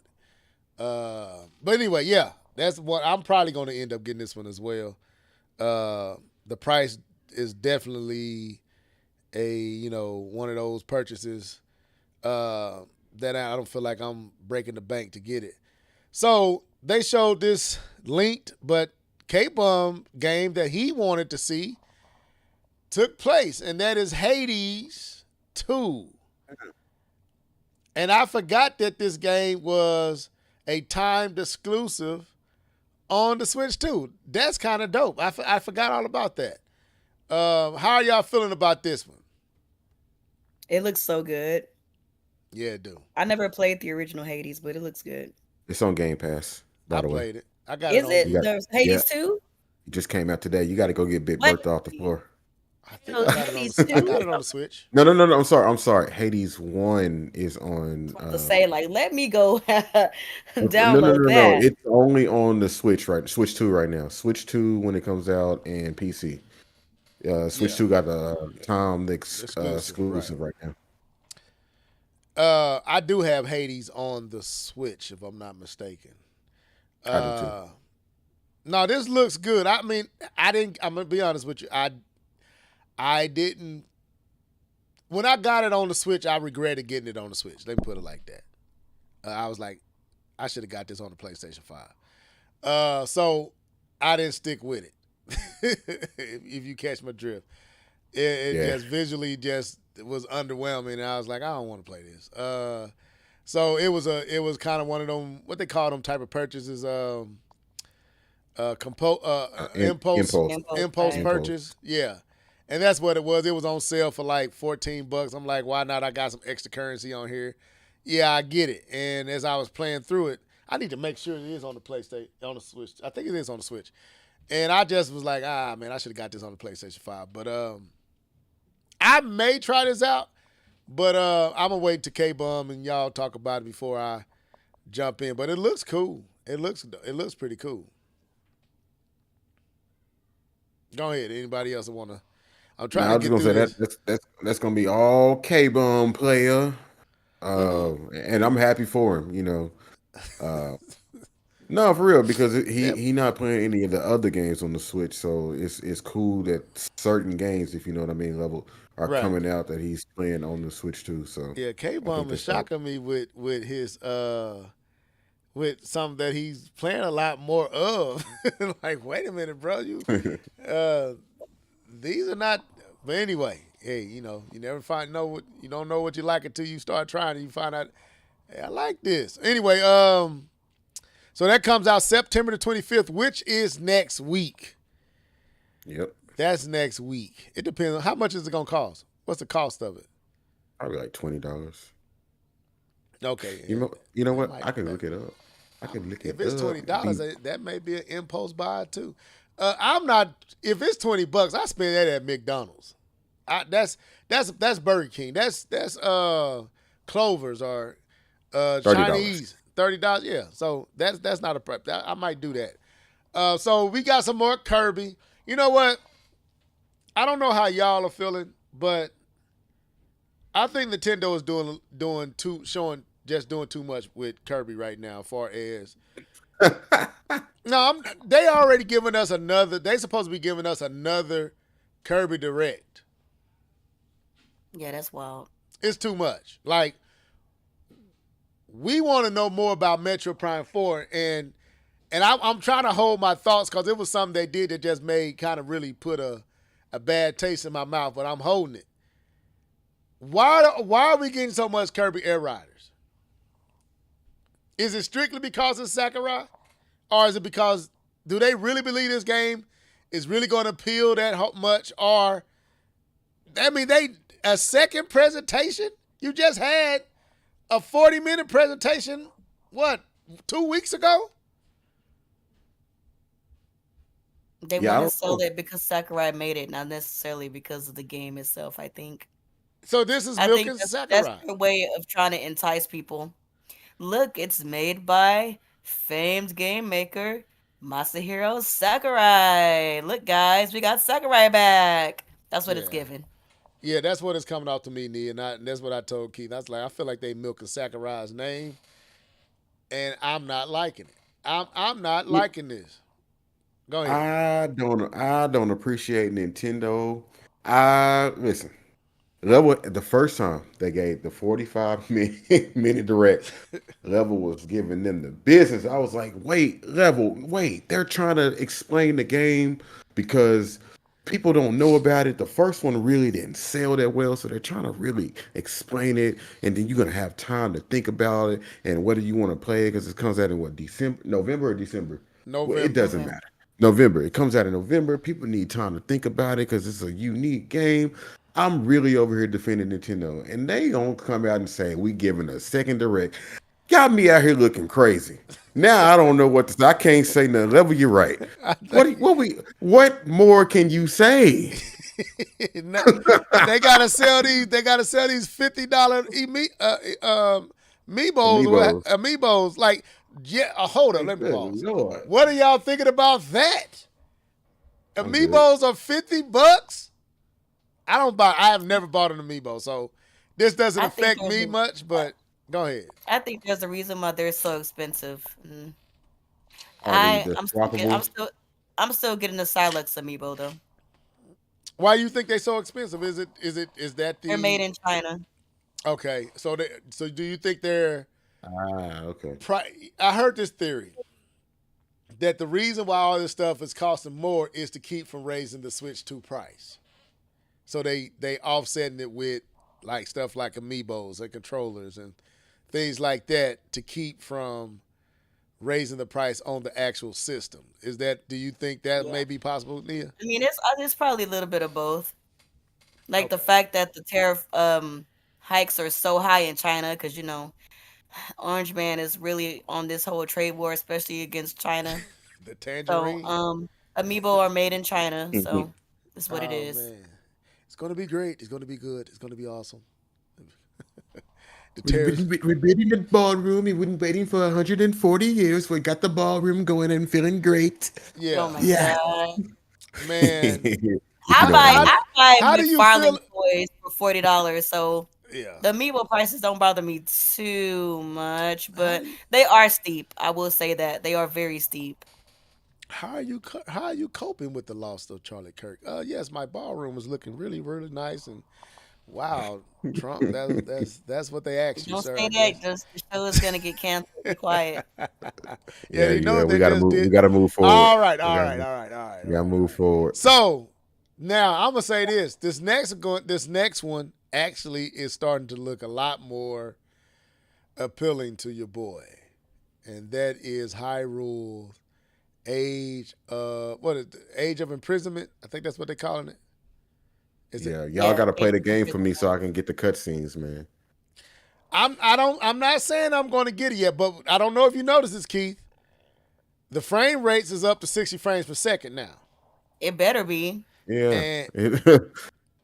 What you say, Nia? Better be. It better be. Nintendo slap yourself for all this trash y'all been It's not Nintendo. They- It's Koei Tecmo and their trash Katana engine. Anyway, But Nintendo Katana allowed it. engine. Like to me, if I'm going over there, I'm gonna send one of my guys. Let us help you get these frame rates a lot more stable. But it's looking stable here. What's appealing to me about this is the story. The gameplay, they can keep this. I don't care about none of that. Well, I ain't gonna say the gameplay looks bad. It looks, I don't know. None of that has ever appealed to me, but the story is appealing. I want to know about the Age of Imprisonment. I want to know about, because that's something I remember was Triforce Johnson coming on years ago and was kind of talking about all this stuff and the imprisoning war, and I was like, what, the imprison? How you made it? And all the lure, and that has always intrigued me. So to see them kind of dealing with the imprisoning war in this story is intriguing to me. But it's just from a story standpoint. Visually, I'm not gonna lie, it don't look bad. It don't look bad at all visually. But the hordes of fighting and just mowing down hundreds of people at one time and hacking and slashing for hack and slash sake. I like hack and slash, but I like intentional slashing and hacking. This just feels like it's just stuff in your way and you just breaking bricks. So none of us here are as interested outside of what I just said. Oh, you are? Go ahead, Nia. I'm getting it. Okay. I can't wait till she get it. For the same reason that I said, for the story. Yes, I just want to know the story. Give me them cutscenes. I am not trying to play this game. Did y'all notice the character that the what they call that suit? The hero, ancient hero. Well, it looked like I forgot what they called them the robots in Tears of the Kingdom. The construct. There, thank you, Nia. Whoever this construct is, you definitely know they're gonna find a way to get Link in the game, because Link can't be here, but it seemed like Nintendo way has found a way, just like they did with Echoes of Wisdom, to put Link in the game. Because It looked like I he's can in the already tell game you as how a they're gonna do construct. it. What'd you say? I can already tell you how they're gonna do it. Yeah, it's a construct. Yeah. That's not Link. That's Fee. It's Feed that's gonna play like Link, just like Zelda in Echoes of Wisdom got the power up to play like Link. They gonna get Yep. Link up in here. It's gonna be Fee or it's gonna be Link from Skyward Right. Sword. But It's but not it ain't going to gonna. be from Skyward Sword. I guarantee you, it's the Spirit of the Sword. Because remember, in Tears of the Kingdom, when Zelda went back into time, she had to restore the Master Sword. So I Right. guarantee you, it's Fee or It's Fire, probably however Fee. you. It's Fee. I believe it's Fee. And you could kind of tell when she looks up, you see a weapon swinging, and then it looked like a weapon, almost like a sword swing, and then you see it is flying, and it transforms into a body. And I watched a video on it that's kind of theorizing that it's Fee, and that And they makes all even the played sense a in the little world. tune. Yeah, they played the music. Remember Right. that? Yes, they Yep. played the. So if you look at it, it looks like a sword. It looks like the Master Sword, and then it transforms into basically Link with Fee voice. But yeah, Nia, if you when you get it, I'm interested to hear about it. I mean, because I don't know if I'm going to get it yet, but I am interested in the story. The next thing they showed, we getting through this, you guys, because we don't have much else to talk about tonight, so it ain't like we just might as well talk about this. A remaster of what's the name of this game? Dragon Quest Dragon 7. Quest. There it is. Fire. Yeah, that did look Salute. good. Peak. That looks so good. This look like So what they excited. can do. This is like what they can do to Mega Man if Capcom was smart. These visuals, I'll explain myself when it get done. I like the visuals, and it made me think of what a 3D Mega Man could look like if Capcom had some sense.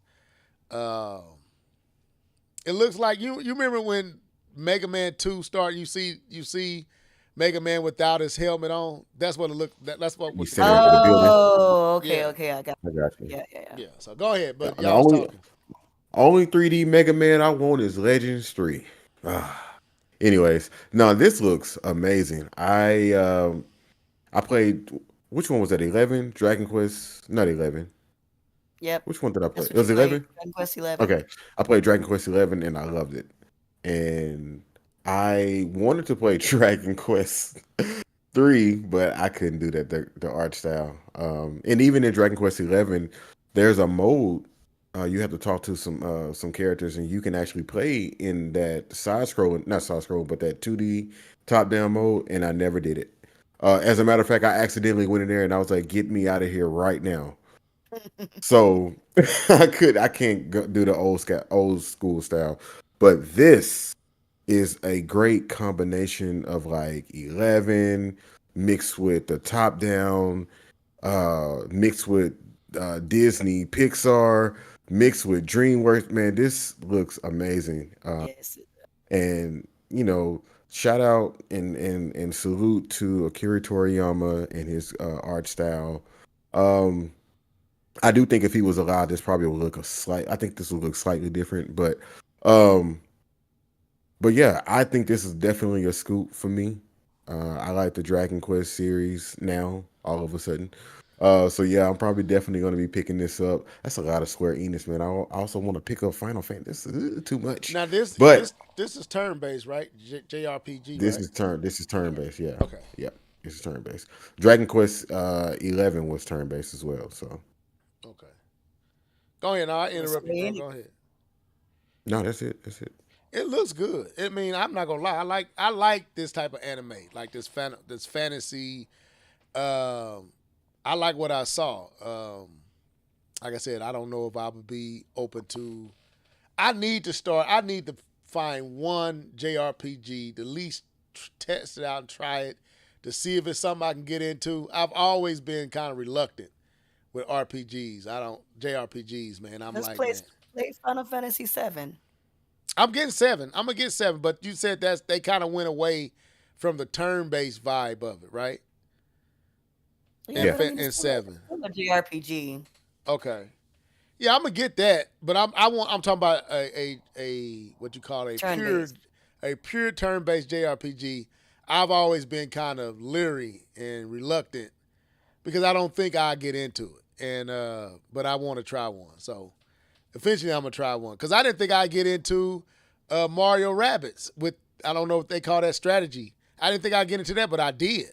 I just got stuck when I got to the Ghost World. I think that was World 8. And it just got too difficult, and I was like, "Man, I'm done. I can't do this." But yeah, this dude looks dope. This dude looked dope to me. So let's keep it moving. No. Nia. Oh, You don't Nia, got go ahead, nothing? Nia. My bad, Nia. This is definitely a Nia game. I will definitely be scooping it day one. Absolutely. One thing about Square Enix is they can make a good remake. I'm not mad at it. Yeah, they can. Okay. All right. So moving along, we got an interesting announcement. We skipped past all this phone stuff. Let's get past that. So Nintendo decided to pull a rabbit out the hat and bring back something no one expected, no one asked for, but really is telling on some of the ideas for the future. Nintendo brought back the Virtual Boy. The Virtual Boy. Did y'all hear me? Yeah, get ready to hurt your neck With, trying to look with down. accessory and all, not just the games, y'all. The actual Virtual Boy headset. Put your eyes in there. See those red lines. I seen one Virtual Boy in person. My cousin had one. Didn't even know it was a thing until I seen it in his house. How y'all feeling about this? I played Virtual Boy at Sears, and I think my homeboy, the one that had Final Fantasy, he had this as well. Didn't play much, but I will say Mario Tennis was fire on it. Mario Tennis was fire. This is the first time I played Mario Tennis, and that's when I was like, "Yo, this is kind of dope." Um, but yeah, I have no interest in this, to be perfectly honest with you. But I am curious to see where they could take these ideas. I think, if this sells and people are showing interest, they might take this idea and run with it. You know that this is just a prelude to something else. That's all this is. This is what you call a placeholder. No, not a placeholder, but an introduction to some ideas that's gonna come. That's what I see. This is a precursor. Odyssey was in VR, so they already done VR. Odyssey was in VR.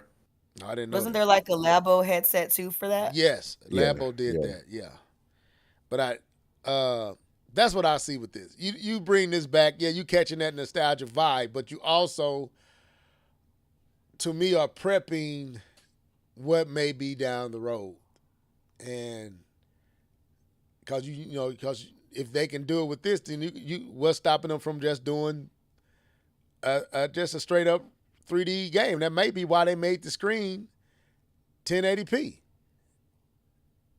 Because I remember all them conversations we had with K-Bum and then going to the house over there with him, with one of his friend's house, playing the Valve, I think it was called the Valve, and playing the Oculus. 1080p mattered.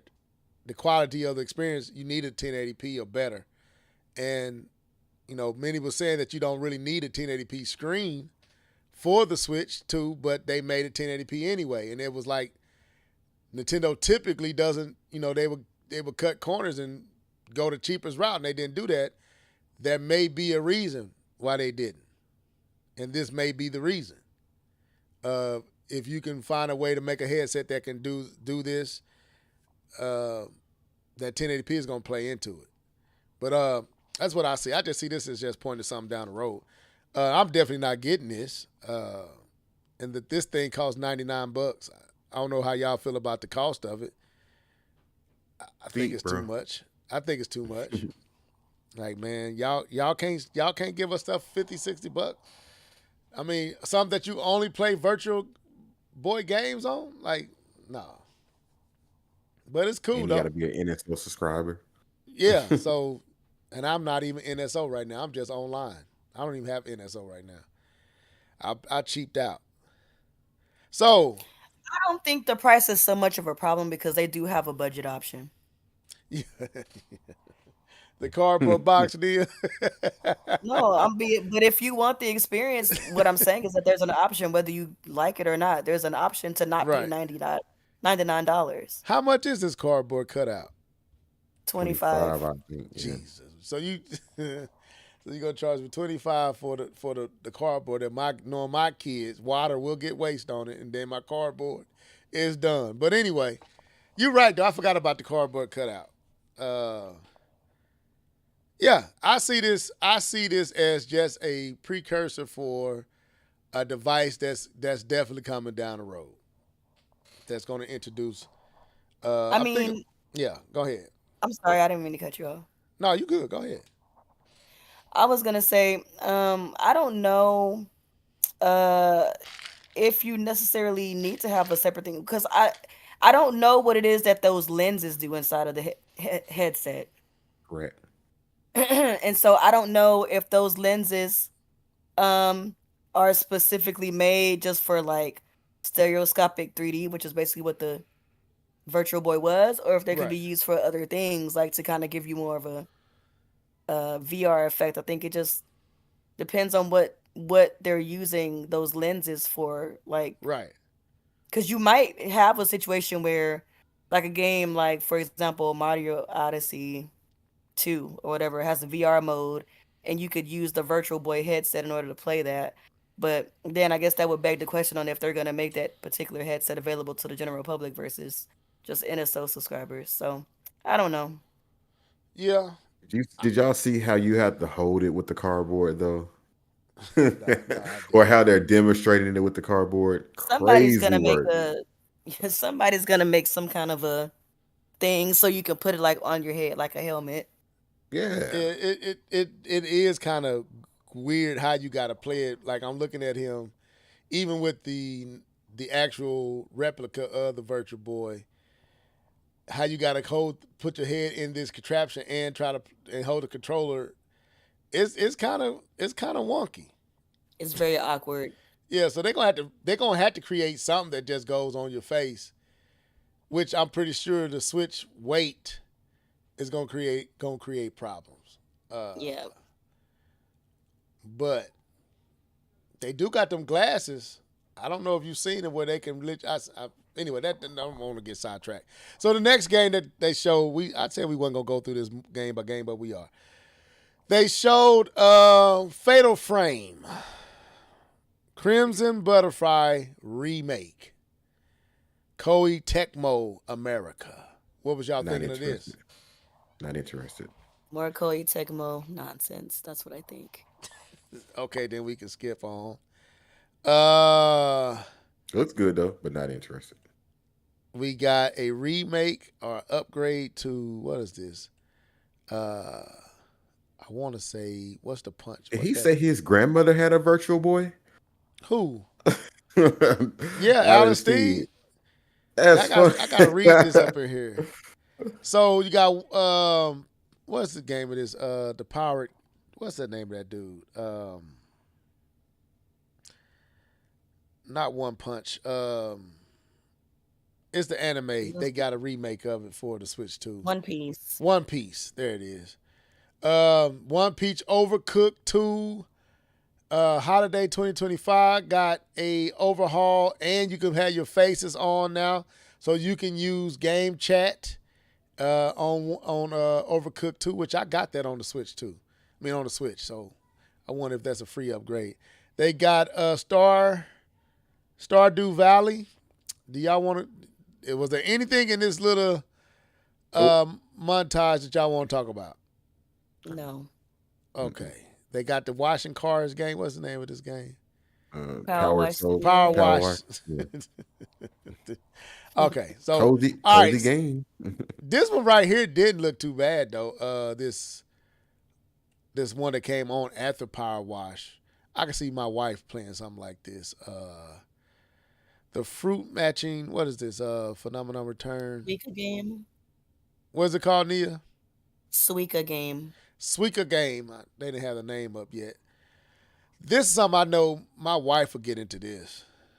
She play this type of stuff on her phone all the time. So I may get this just to see her actually play a game so it could put a smile on my face. My baby up here playing these games with us. Look at her. She used to play the game on the Wii U where Yoshi had to draw the lines and go around all the different obstacles. And you had on Nintendo. You're talking about from Nintendo Land? from Nintendo Land. She was like Yeah. that game. So I may, depending on the price of this, if it's reasonable, I definitely get this. She'll play this all. She'll play this. But anyway, so let's get to the game we all came here for. And that's Metroid Prime 4. New footage. Very interesting environment. I don't know how y'all felt about this opening with the background and the electricity. And what were y'all thoughts about what you were seeing with the aesthetics here in this scene, this stage, whatever it was? Gameplay footage from Switch 2. Go ahead. Who want to go take the floor? First. Go ahead, Keith. She don't want to go? Oh, you said What? Nia. Nia, go ahead, Nia. Oh, yeah. Yeah, I was going to let you go first. Eh,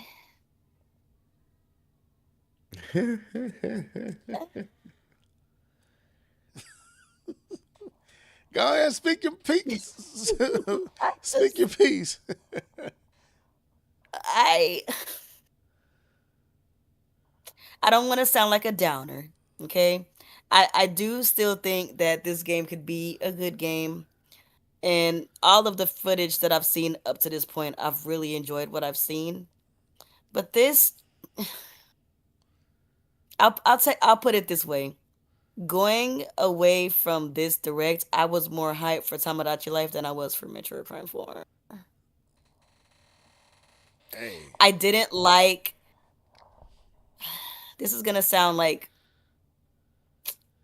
This is gonna sound so elitist, but I don't like that they're giving Samus a motorcycle, and I don't like that they're giving her open world areas. I do not like that. I feel like, and maybe like I said, this is just me being an elitist Metroid fan. I feel like I've already told you guys before, we've talked about Metroid over the years, and I've always said Metroid is not fun. In the same way that like The Last of Us is not fun, or Dead Space is not fun, or Silent Hill is not fun. They're not fun games. They're not fun. Metroid is not fun, and I don't mean that in a negative way. Preach, And I Nia. feel like I'm so serious when I say that. Oh, And I feel like this footage is trying so hard to appeal to the lowest common denominator. I'm so sorry. Maybe that's me being an elitist. I don't know. But what I can tell you is this is what I saw when I saw the footage. Look, guys, we gave Samus a motorcycle. She's cool now, right? Right? Right? Look, open air, desert, big wide open spaces. Metroid is cool now, right? Right? Right? I don't think that the game is going to revolve around those areas. And I don't think the game is going to revolve around the bike. I think that what's happening is that that's probably how she's going to be traversing from place to place versus always using like a transporter or an elevator. So I'm coping with the fact that this won't be the bulk of the game, but I don't like the idea of Metroid games catering to noobs. I'm so sorry. If you're gonna do that, however, just add multiplayer. That's how I feel about that. But I know that Keith has his own issues. I don't really care about that. I just care more about the game design overall, and if this is going to interfere with the overall game design of the Metroid Prime game. That's all. I'm still optimistic. I'm not like downing it or anything like that, but I wasn't pleased with that footage. Clearly, this stage is early. Cause did you see how many? She even got but 5 power bars. So this is early. This is not that far into the game. Go ahead, Keith. Share your thoughts, They bro. could be trash at the game. You never know. Uh, I I don't share Nia's sentiments about the motorcycle. I'm gonna wait and see what the motorcycle is about. Um, but the direct came. What was that? Was that last week that we got the direct? Friday, last That was Friday. it was last Friday that we got the direct, and it is now uh September. What's today? September 18th. It is a Thursday, and to this day, I'm still waiting for the textures to load in the sand on that stage. Where are the textures? Have they not loaded? Have you loaded your shaders? What's going on? My issue when I saw this does not look good. Now, when we get the game and we playing it for ourselves and going and driving through the different biomes, you got the swamp, you got the ice, this stuff that people they do in Nintendo games, right? I don't have a problem with it. I just think that this was a bad showing. I don't think people walked away from this super excited, and I am speaking as if I know what everybody was thinking. But I don't think people walked away from this super excited. I don't think this was the type of trailer to really engage people and say, "Hey, hey, we got it. We got one for you." Um, I think this did more damage than good. Um, and like I was telling you, Level, I was like, man, just wait. Nintendo's gonna give us a general direct, and we're gonna find out more information. And we got less information. This didn't even have to be there. That's how much information we got, other than the motorcycle. But I do believe that this is going to be Metroid through and through, as far as like the things that we love about Metroid. I am curious to know what's going on with Silux. People are saying he's the big bad. I don't believe that. I believe that he has his own motivations. He is not going to be like Dark Samus. I'm curious to know what's going on with this red suit and why it's red and what are the abilities that come with the red suit. Um, yeah, through and through, I know it's gonna be Metroid, but I just hope that Nintendo doesn't just give us Metroid Prime again, if you know what I mean. Like I hope that they take this game and elevate it. And this is something that me and Nia was talking about, and I feel like it's probably a good time to say it here. One of the things when you look at all other Nintendo games, um, one of the things that you notice is there's relationships. Link, Zelda, Ganon, Link with the other characters, just how you navigate and make relationships. Mario, he has his whole kingdom. Peach, Luigi, his brother, all these people. Samus has no one that she interacts with. There's no relationships with Metroid. We tried, or they tried with Other M, and y'all hated it. Uh, but so I just hope that we get Metroid through and through, and I hope that there's some character development and relationship building, even if it is with Silux and he becomes like your uh Vegeta to your Goku. You know what I mean? And they take it beyond, as the title says, beyond what we have seen from Metroid this thus far. But yeah, I wasn't happy about what I saw with the sand, the open world area, but I'm not mad at it. I'm still, optimistic to believe that it's going to be good, but it just wasn't a good showing. And on top of that, shout out to Rob Rule to Review. Uh I was watching his live reaction, and if you know him, he's a huge Metroid fan. He talks about Metroid when there ain't no Metroid to talk about. He's still talking about it, and his live reaction was, "Oh my God, they're talking about Metroid, yada yada yada, yada yada yada." He's like, "Wait, everybody, be quiet." There's nobody there, but he was just like, "Wait, I want to hear them talk about it." And Nintendo rolled to the next trailer. What a disappointing showing for Metroid Prime 4. Like every game so far, y'all have talked about, and that's why he had that in his mind that y'all were going to talk about it, and y'all didn't even talk about this game. Didn't say nothing. Why are you in the open world? Why are you on a motorcycle? None of that. Just here it is. Next trailer.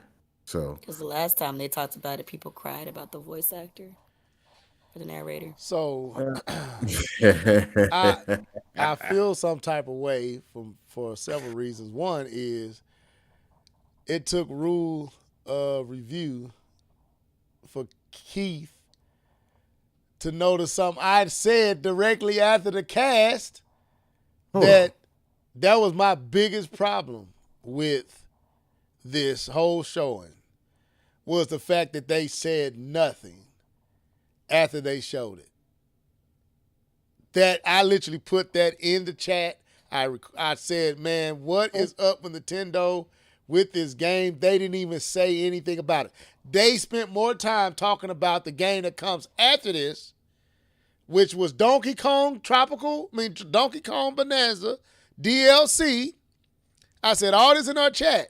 I said, Keith, they didn't say nothing about this game. I agree with you. I know you did. I'm just saying. That was direct. that was a minute removed. They didn't even talk about it. So, all right. So, okay. I'm not as big of a Metroid Prime fan as probably Nia and Keith. I am a Metroid Prime fan. I played all the Metroids. I beat Corruption.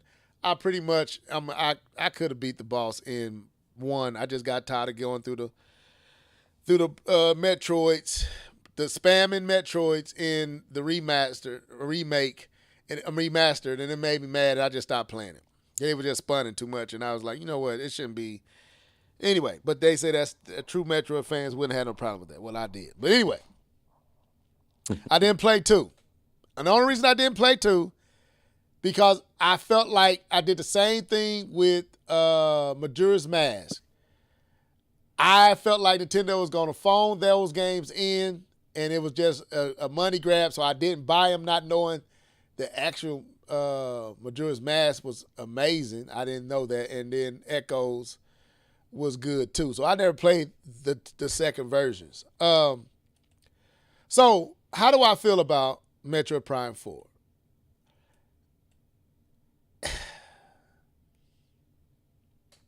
I'm still excited, but I'm not going to lie. I went back and I watched the trailer that Treehouse played, the game, the intro, and it's almost like 2 different games. It's like it's like 2 different games, man. When I saw the motorcycle, I didn't need it, and I wasn't mad at it. But as I watched it, it looked kind of dated in the style. Like it made me think of Star Fox. And I don't know how y'all felt, but that's what it looked like to me. It looked like Star Fox on a motorcycle. That's how that desert scene looked like. It looked like a Star Fox game. Take him out the sky, put him on a motorcycle, and he's shooting up. That's what it looked like to me. And I'm like, and it looked like Star Fox on the, what was the last Star Fox we got? Was that Wii U? On Wii U. And I'm like, that don't look good. Then this scene with the dogs or the wolves, it just did not look good. And I was like, that don't look good. Nothing here looked good from what we saw in April and the gameplay that everybody been playing. This didn't look good. It wasn't. Now, when the first opens up, I kind of like that part. I like the the silhouette of the stage and the weird buildings and the electricity, and that all was cool to me. It seemed isolated, it seemed withdrawn, it seemed kind of claustrophobic and like eerie and kind of scary and all that. I was there for that. The motorcycle didn't impress me. It didn't make me mad. It just felt blah. Like, could y'all have done more artistically? Like, this seems like it's not even in the same game. Like, people literally said they thought this was a spinoff for Metroid. And I agree with them. So, to me, I'm not concerned. I just don't feel like Nintendo is respecting this game, man. I feel like this is a lot of disrespect. And then to go off like they did and say nothing. You put it up in December, so you put it out of the reach of the games, the award show, so it can't be in this year's award. You know it's not going to be in next year's. What it says to me, It's gonna be in this one either.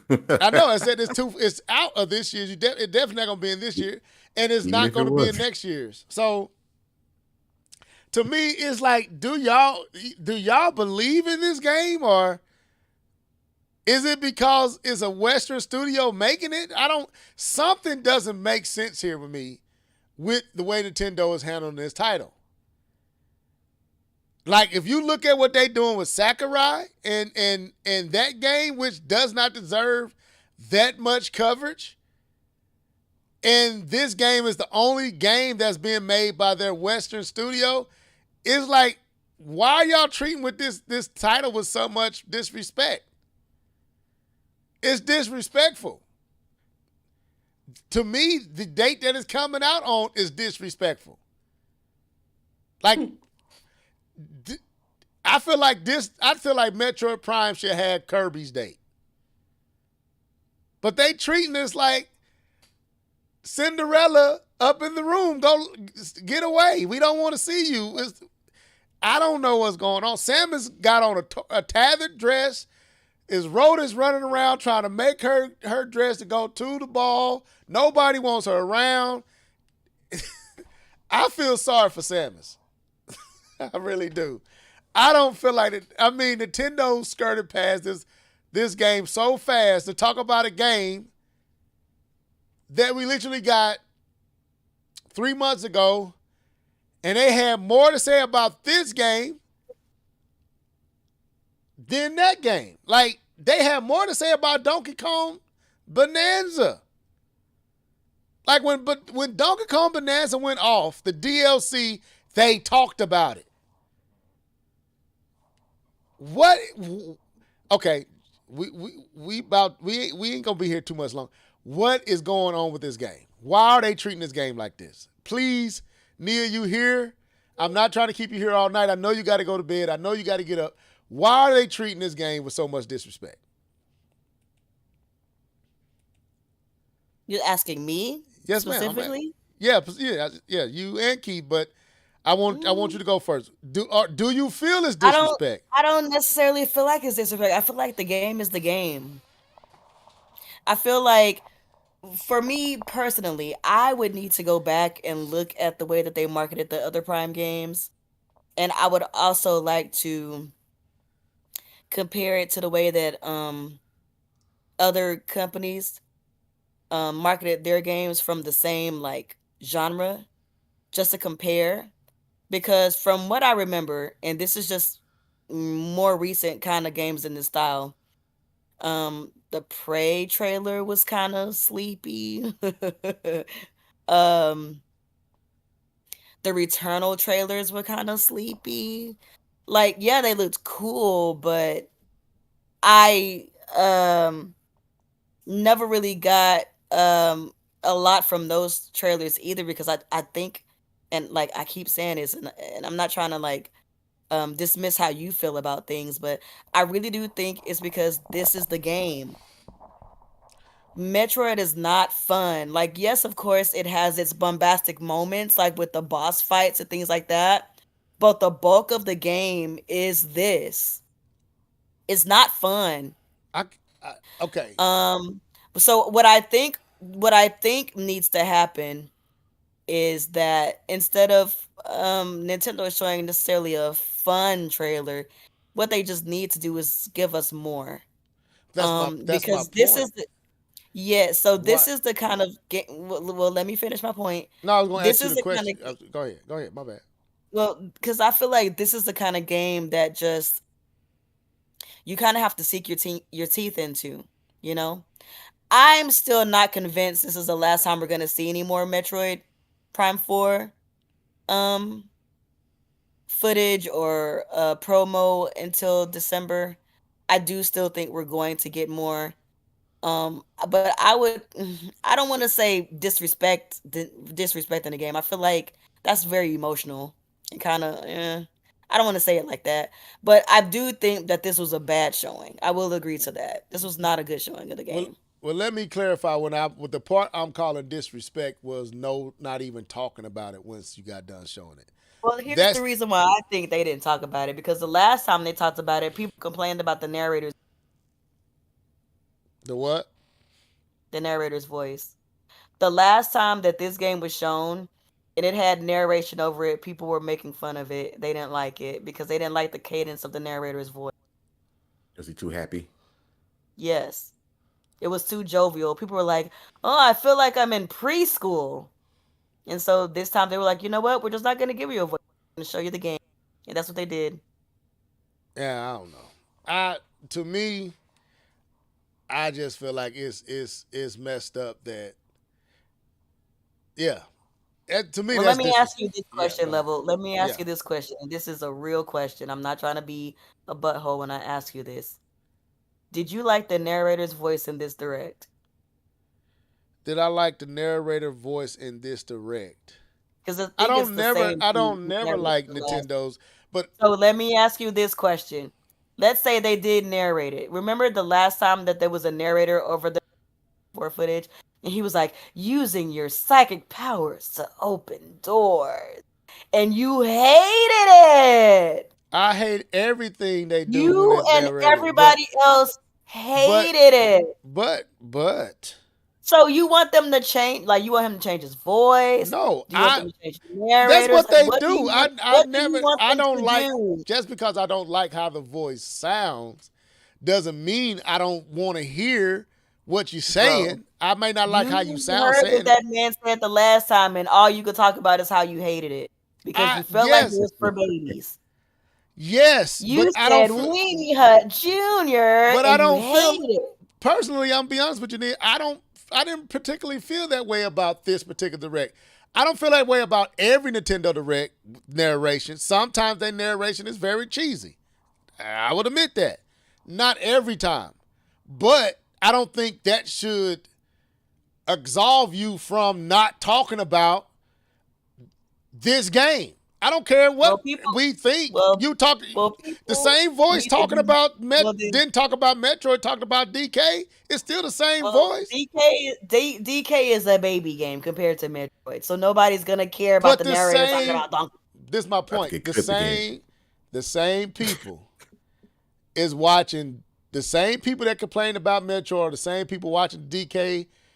It's the same people. So why if the Different voice is vibes, cheesy, the voice is cheesy. It don't different matter vibes, what the and game then is. people are gonna hate it too. Right, that's my point. So if people don't like your voice, period, it didn't stop you from talking about DK. It didn't stop you talking about Kirby. It didn't stop you from talking about all these other games. The same corny voice that's been on here is here. So why are you going away from Metroid Prime 4, but then Because come people back? hated it. People hate the voice in general.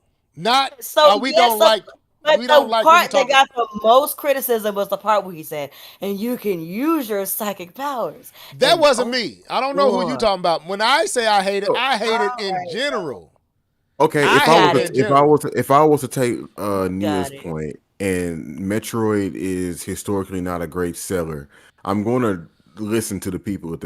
If that's what I don't know anything about the people hating it, but if the I people don't hated either. it, I would I heard a definitely. lot of people other than Leveled who was online bashing that particular I part. never. Like people made memes out of it when they were like psychic powers and open doors. I never. I can't People now. hate I don't it. know what other people did, Nia. I don't. I didn't specifically when I talk about Nintendo and they corny ad libbing or voiceovers. I'm talking about it all across the board. I don't. I didn't isolate Metroid Prime 4. I think their whole presentation with their voiceovers is corny. So for me, My point is it's not really towards oh, okay. you, but it's the Okay. sentiment around this game in general. Like there's this, and I'm guilty of it too. There's this perception that people have of Metroid that it has to be a specific way, and if it's not a specific way, then it's trash. And the last time that this game had a voiceover where they talked in depth about a gameplay aspect of the game, people hated it. That's all I'm saying.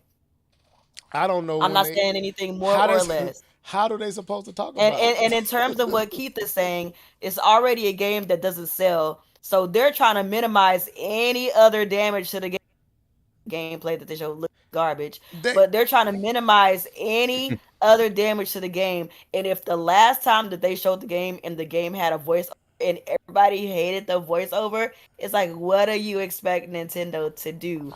Unless they just completely don't say anything at all, or they change the narrator of these programs. so okay. Let me ask you then. Keith, you can have it. So what was more of a letdown for you, Nia? Was it what they actually showed, or the lack of a voiceover talking about it? For me, it's what they showed. Okay, so everybody is upset. I have heard no one talk about the voiceover. So I don't know nothing about that. Now I have complained about Nintendo in general voiceover, but specifically to Metro, I haven't heard that. But I have heard everybody. There has not been one, even the biggest fans of Metroid Prime, was talking about what they showed and the lack of it, and then even talked about the fact that they skipped past it, didn't talk. So to me, I don't like I said I haven't heard what you said, so I'm not gonna push back on that. But I feel like Nintendo is just not. They have been if anybody is screwing up the appeal of this game, it's them. Because I feel like you had everybody seething for it 4 months ago.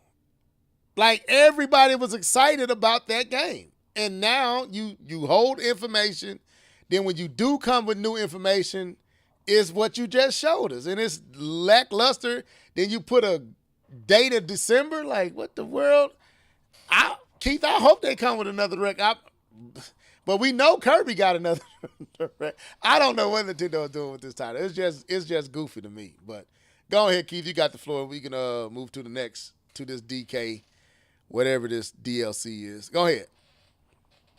Brief. I don't think there's disrespect. There's 3 amiibo coming out. They announced them. Of course, you could say, well, they're just trying to get money, but how can they get money from a title that doesn't sell? So they're putting some effort into the marketing. They are putting effort into the game. It's just that was just a bad showing. I hope, like Matt Jazz said, you Metroid fans better turn up for the game. Even Pikmin is selling better than Metroid. So I think that I don't think they're being disrespectful to the game. I do think that they didn't treat it like the other ones, but that doesn't mean it was disrespect because, like I said, they do got that DLC, and the DLC does look kind of cool. I actually thought about it for a split second to get that motorcycle, but I was like, nah, I ain't gonna do it. Ew. It's gonna be stupid. But for a split second, I thought about it. The motorcycle outside of the game was good. The motorcycle in the game was trash. All them jaggies.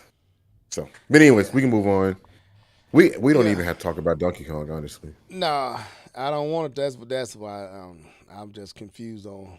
Anyway, this is confused. So Pokemon, a new entry into the Pokemon. I guess it's a spinoff.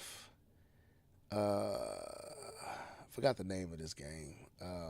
Pocopia. I can tell you. Ditto. Is it? How you say his name? Pokemon Pocopia. No, I'm talking about Pokemon Yacopia. Pocopia. Pocopia. What was the name of the character? Is it Ditto? Ditto is Ditto. the name of the No, I thought so. Pokemon. Ditto. So what y'all thinking about this? Love I'm what I saw. personally not, but Nia's 10 out of loving 10. Really?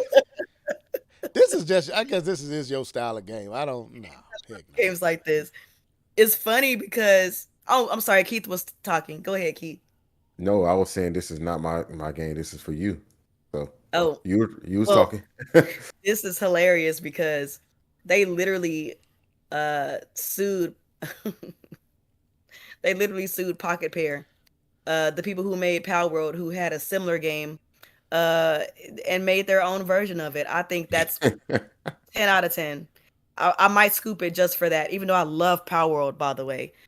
But I definitely like what I saw. It's made by the same people who make Dragon Quest Builders, so I might scoop it. Probably not day one, but I definitely might get it down the line for sure. Love me a game like that.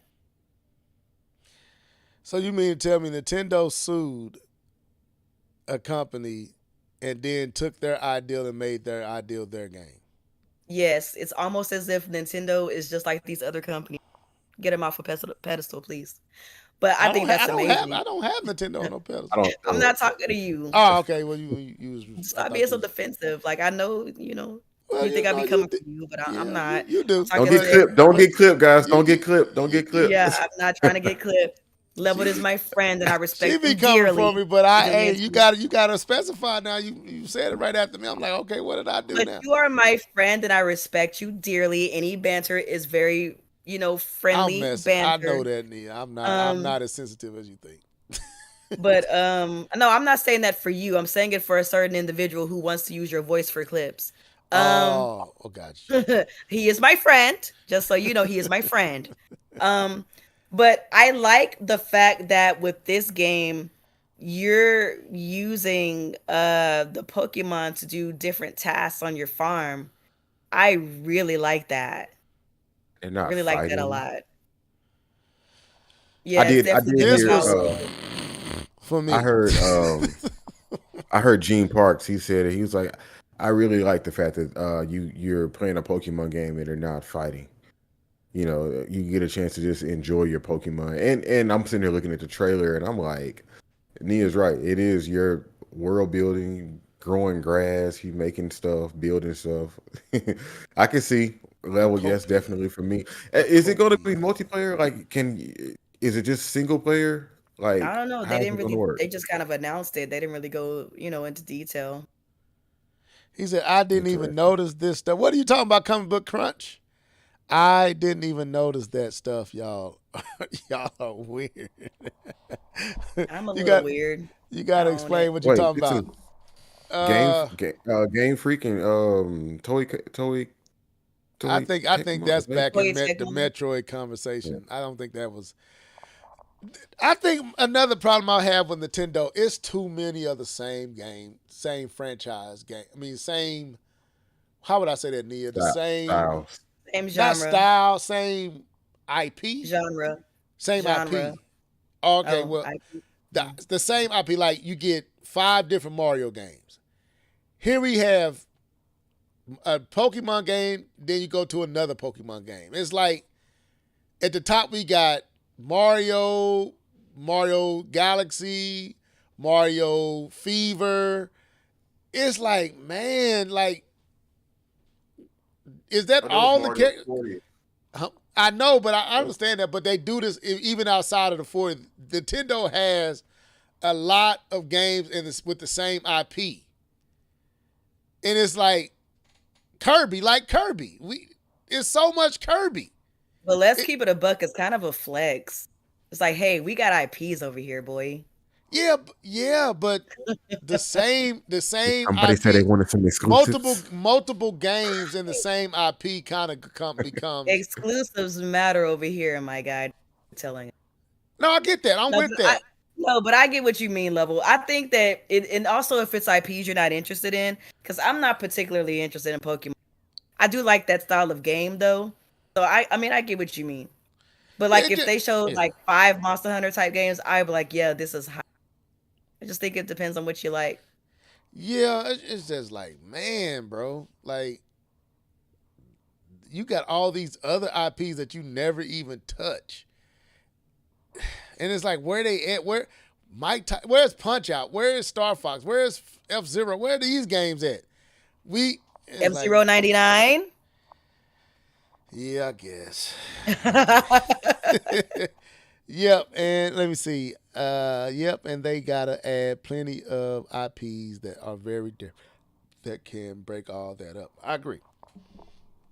I just feel like they tap into the same IP too much. Like Mario, it's different games, but it's all Mario related, and it's like y'all have other characters. Where's Kid Icarus? Where are these other characters y'all have? Like it's oversaturation. Like Mario got 5 jobs. Anyway, let me stop. I don't know. I think it just depends on what you like. Cause I play a variety of Nintendo IPs, and they're not all Mario and they're not all Zelda. No, I get that. No, you don't understand what I'm saying. Yeah, they have variety when you go and actually play all the games. I'm saying when they do these showcase, you see a lot of the same character IP being used. Like you're gonna see multiple Pokemon, multiple Mario games, multiple Kirby games, all in the same presentation. It's like, so y'all gonna give us 3 Kirby games, 3-4 Mario games, 3-4 Pokemon games. Where are all these other? You got multiple other IPs. Why aren't you utilizing those other IPs? That's one of my biggest complaints from Nintendo. I think you got to look at it from you got to turn your gamer's perspective off and look at it from a business perspective. That's why It doesn't. I get it. I understand. they look at the numbers. They got the algorithms, and they know what's going to move the units for their games. Like if you ever just go into these like deep into these Nintendo circles, these people love these titles, I'm and not then they denying. talk about no, just listen. They love these titles, and then they talk about the previous games, and they talk about them in depth. We're not a part of that club, unfortunately, or fortunately, whatever you want to say. So to us, and I'm with you, Level. But that's my I get point. it. I You think with me, but you won't have a conversation. I know them people out there. We are talking. I One of want to those know people. how No, you feel let about me it. finish. Let me finish. I'm Let one me of those finish. Let me people. finish. Let me finish. Dang. Yeah, Nia's one of the people. I know. I'm I saying get it. I'm with you. Let me finish the state. I agree. There needs to be a shakeup or a break in the monotony of what they're showing. Because earlier they showed that game, help me out, Nia, Dinkum? Dinkum. Dinkum? It Yep. looks like what's the Minecraft, and then it also kind of looked like that Pocopia game. Yep. So it's kind of like that same kind of aesthetic, just kind of going through the Nintendo Direct. But I'm also trying to tune myself to understand I get why they're doing it. But I'm on your side Level, but I get why they're doing it. And I want to see more Nintendo IP and new IP and bring back some of their other IP, but I get why they're doing it. I get It why they do it. sucks for me, but I get I why they mean, are doing it. they're bringing back Tamagotchi Life. I'm excited for that. They're Nia, bringing back That's Rhythm good. Heaven. I'm That's excited for that. Yeah, but I'm you so don't sorry, but like I'm see. excited for Fire Emblem. Like But I'm wait a minute. excited for You that. don't see 8 different Tamagotchi lives. You don't see Tamagotchi life, Tamagotchi paintball, Tamagotchi. That's what I'm talking about. It's like you see Tamagotchi life. They bringing back a I would new. probably eat that up. I'm not gonna lie to you. I know, but I would. I know. Okay, but after a while, No, I understand. I understand what you're saying. I do. I don't want you to feel like I'm disagreeing with you. I agree with everything you're saying. But I think sometimes when you have specific taste, you don't really see that they are sprinkling in some things that people haven't seen in a long time that people want to see. People have been waiting for Rhythm Heaven forever. People have been waiting. People didn't even know that they were going to ever make another Tamagotchi Life. Like people have Right. been waiting for like some of these games that we haven't seen. So it's like, yes, I agree with you. Yes, I agree with you. But don't forget that there are things sprinkled in too that are not really like the norm. I agree. I agree. But I'm like, yes, they're Tamagotchi like. Well, I just get tired of seeing multiple Mario's games, and I know it's for money's sake, and I know that's their creme de la creme. That's their moneymaker. I get it, but being a fan of Nintendo for these last, I would say this last decade or more, I'm like, brother, I feel like Mario need a break. Like, can we put some emphasis on some of these other IPs like Tamagotchi Life and maybe a Star Fox and maybe and like you used to do where you didn't rely so heavily on the same IP, the same character, the same. It's like it's just too much. Like Kirby, so much Kirby. Like, come on, y'all. It's You like, don't think Mario getting a break right now? heck no, That's a, no, I don't. Well, No, because I don't think the sport. I don't know if the sports games resonate with people like the Odysseys. You're not it seeing no don't, but it's Odysseys in there. there It's a right now. sports game with Mario in it. It's still Mario. It don't matter if it sell a lot or sell a little. It's another game relying on Mario.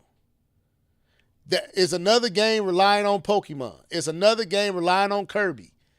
And it's like, why can't y'all rely on some of your other characters and let them I don't shine? know. That's all I'm saying. I guess I always looked at that what you're actually doing in the game, like a Mario RPG type game or a Paper Mario. I wouldn't even look that way at one point in time. So Right. it never crossed my mind that like, oh, it's Mario. That's not even the same Mario that you like though. Because of the game that you would probably never touch. But the So, Not but I gonna always The Mario right is the about that, draw. Keith. The No, but he's right though, because I don't even like Mario like that. But I know that if a Paper Mario comes out, it's gonna be a banger new turn-based RPG to play. I kind of divorce my connection with Mario from those games, even though they're right. technically Mario games, because I just really like the gameplay. So That's he's my right about that. right. So if they would have showed that took that gameplay and didn't have Mario on it, would it still have appealed to you, Nia? Yes, it would Yeah. have. That's my point. The gameplay is enough to appeal it. You don't have to rely like Splatoon. Splatoon was the recommended aspect was at first to put Mario characters in it. And I don't know if it was Miyamoto or somebody said not to they changed their mind and didn't do that, and they went with what they went with. And Splatoon became a new IP, new character, and it's a phenomenon. And it's like you have so many IPs that could actually do that for you, but they all have Mario face plastered on, or some one of your iconic characters is face is plastered over the gameplay, and it's like, and it feels like this oversaturation of the same person. Everywhere you look is just Mario, Mario, Mario, Kirby, Kirby, Kirby. It's like, come on, y'all. It's like if I went over to PlayStation and everything had Kratos in it. Every game was Kratos adjacent. I would get sick of that. Like, so we got Kratos tennis, Kratos basketball, Kratos soccer, Kratos the actual game, Kratos the side scroller. Like, brother, Jesus. But let's be real though. You said at the top of the show that you tried Mario Rabbids, even though you didn't particularly like games like XCOM. Yeah, I Just did. I because gave you it a wanted to try. try it was Mario. It was Mario So centric. have you No, played no, XCOM? it wasn't because it was Mario. It was because of the gameplay. I liked what the gameplay was doing. Have you played XCOM? I was considering Have you XCOM played after XCOM? I was considering XCOM after playing, but I After. never played those type of games. No, so So Interesting. I like the Mario gameplay. got you to want to play XCOM. See, it works. It works. It No, worked. It works. that's y'all. That's y'all twist on it. Y'all can have it if you want to twist it that way, but that's not the truth. I like the animation. It I'm didn't have to not be twisting Mario. it. I'm just saying. It's not a twist. That's But just you, what happened. no, you were saying that's what happened. You trying to tell me why I bought it because it was Mario. And that wasn't the truth. I actually never paid any attention to those type of games at all. So when I saw it, I was like, I like that gameplay. I want to try it. I tried it out. It wasn't. But the draw It could have been was the X-Men. fact It wouldn't have that been. It don't the have to be draw Mario. though. But the draw is the IP. That's my point. Let's take Mario out of it. Like you said, it could have been X-Men. The draw is the IP. Right. Nintendo's bread and butter is their IP. I know that. And that's my point. And I'm not disagreeing with you on that. I'm disagreeing with why I bought that game. Y'all trying to say I only bought it because of Mario. Okay, That's not true. divorce yourself from it. That's why a lot of people do it, for the IP. The draw is the IP. The I secondary agree. draw is the gameplay. I agree.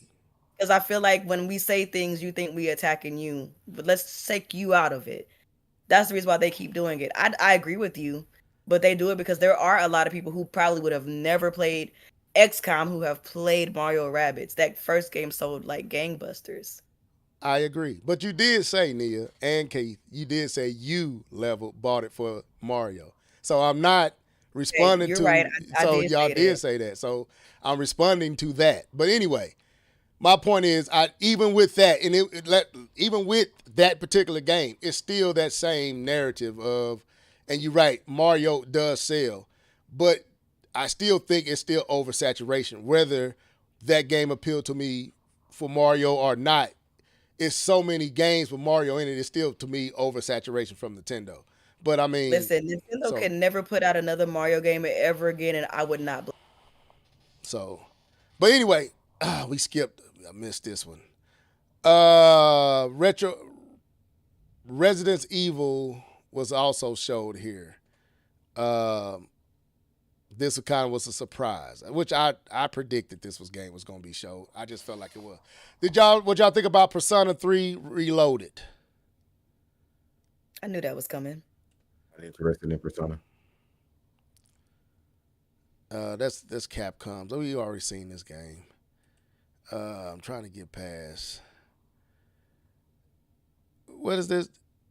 7? What's that game?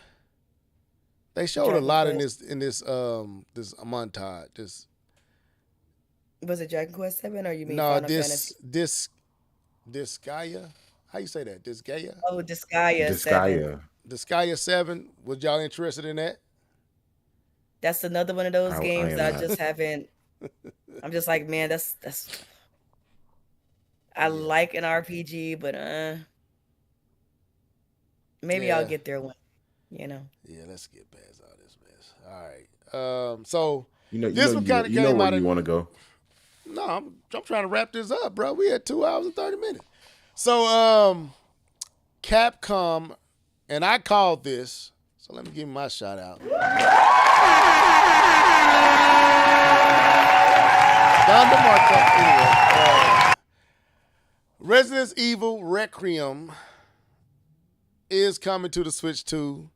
Not only is it coming next year, it's coming day and date, which is dope. What were y'all thoughts? Keith, I'll start with you this time. What was your thoughts on the Requiem? Was you shocked? Did you expect that? Thoughts? I did not expect it. I was happy to see it. And I think that it's great that it's coming day and date. I think that's exactly what the Switch needs, to go toe to toe with everyone else at the same time. And it was a good showing. I will definitely be picking this up on PC when it comes out next year. You're a brave man. What do you mean? Because it's scary as heck. I don't do those scary I played them games. all.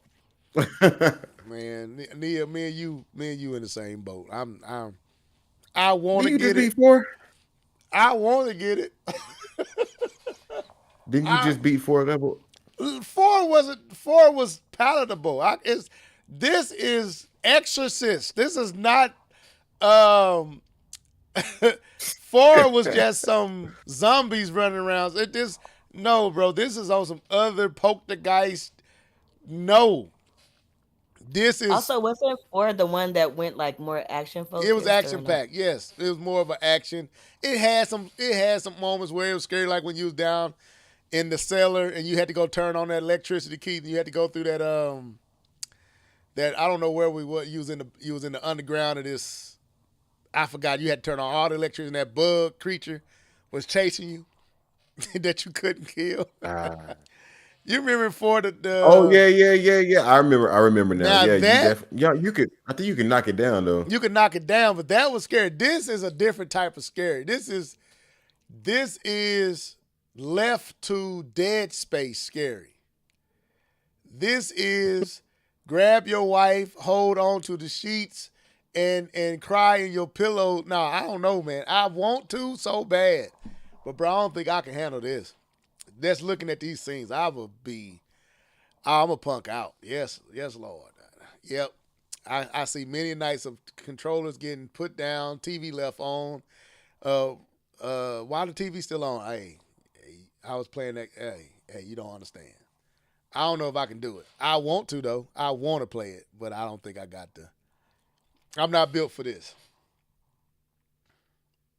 I might me get it. neither. I might get it just. Neon with you. I don't think I can. No, I'm good. Y'all got it. To be honest, y'all got it. I'm not surprised that the games are coming to Switch 2 though. I know that's one thing that you asked. No, I'm not surprised. I feel like because of the capabilities of the Switch 2, you're gonna see most third-party support from Japan on Switch 2. Just because of the relationship that Nintendo has with a lot of the companies over there in Japan, and Capcom has always been a really big supporter of Nintendo. So yeah, that wasn't surprising at all to me to see that. Yeah, well, I think before Outlaws, this was one of those games because of how it's built, being built around ray tracing and the whole lighting and the whole visual presentation is literally built on ray tracing. So that was one of the biggest concerns and question marks with the Switch 2 will be the current gen games and how they're built around that, with Outlaws kind of breaking that glass ceiling, so to speak, and really showing that, no, this is possible. I felt confident that this game was coming after that. Before Outlaws, I wouldn't have been as confident about this game showing up. But after Outlaws, seeing that and how well it handled, Switch 2 handled that game, then I was very confident that this game was coming. So it is impressive. And it don't look bad. I mean, no, it doesn't look as good as the other versions, but for an early preview, it doesn't look bad on the Switch 2. The hair is different, but it doesn't look bad. It's actually serviceable to me. It's doable. But yeah, I believe this game was coming, and when I saw it, I was like, wow, it actually showed up. Not only that, but not Final Fantasy, but also Village and what was the other one? 7? Is it Village? Seven and Village. Yeah, it's coming as well the same day. How do y'all feel about that? I love that. I'm not gonna get them, but I love that. Those games were on the Switch as a cloud version, and now to get them natively, and if what we saw was actual footage, I think that's fire. Also, I think Resident Evil 9 is actually still coming to PlayStation 4. If I think I heard that. So No, they can't because it's built on. I think that's rumored. There was no. I think they talked about that in Digital Foundry that there is nothing to substantiate those claims. I think somebody said it, but they have nothing to verify that that's the case. And with the fact that Requiem is built around ray tracing, is baked into the game. It's not. It's almost like Star Wars Survivor. They would literally have to build another game in order for it to go to PlayStation 4. You had to build a different game that is not utilizing ray tracing. And you saw how it took Survivor came years later to the PlayStation 4. So if it is, that's what they had to do. So from what Digital Foundry said and others, it's just that's just rumored. It's not. There's nothing to no evidence that is the case. Capcom hasn't said it, and there's no footage of it, so I don't know Gotcha. about that one. But if Keith, I think I put in our chat, man. They showed 7 on the Switch too, and the PlayStation, and that scene that you see is different from the PlayStation scene. This scene right here where he's smashing the table. If you look, Mhm. I think maybe I didn't put it up, but I watched that. It's different. The scene is different. There's some differences in the scene. There's some stuff missing, and the room itself looks almost just totally different on the Switch 2 versus the PlayStation 5. But if I go through my history and I send that to you, let you see it. If you Okay. it's a lot, it's noticeably different, but it does look good on the Switch 2. But it looks good on PlayStation 5 as well. Any other thoughts on this before we get to the last game I believe they showed? Oh, sir. All right, so Nia, anything else on this? You ain't fell asleep, have you? Well, listen, let me tell you. Yeah, I can Um, tell you hold on. well, I'll say this will be my last point about Resident Evil 9. You could tell that Capcom is confident in this version because what I'm hearing from people who pay attention to this game, not me because I'm a coward, um, is that this is footage that hasn't been seen before yet. Right. So True. for That's them true. to showcase footage that hasn't been shown before yet, and then the specific version, the Switch 2 version, just kind of shows that Capcom has confidence in this version of the game. So I think that bodes well for this for people who want to get it on this platform. So Okay. That's true. I didn't know that. So what part of the game was the new food? Was it the in front of the pretty much all of it. okay. I didn't Like know that. after the the hotel view or whatever they were. Hmm. After that, then it goes into new footage. I didn't know that. Okay. Uh so the last thing Nintendo showed, and it is I think this is up your alley, right? This is you. What's up, Chariot Man? I didn't see you. Is this you, Nia? What? Is Fire Emblem your type of game? Absolutely. Well, you take the floor, man. What was your thoughts when they showed this? Oh my gosh. Yes. A return to farm for the franchise. Let's go. That's what I was thinking when I saw the game. Man, okay. So let's see. Okay, so the most recent Fire Emblem we had was Fire Emblem Engage. And then before that was Three Houses. And then before that was the 3DS games. I think it was Fire Emblem Fates or Echoes. I don't remember. I don't remember the Fire Emblem 3DS games. But everybody has kind of been. Well, I don't want to say everybody. That's been too much sauce on it. The Fire Emblem community has more or less felt like Fire Emblem has kind of been watered down a little bit in recent years, and I feel like a lot of people feel like it kind of started with Awakening, even though I really like Awakening.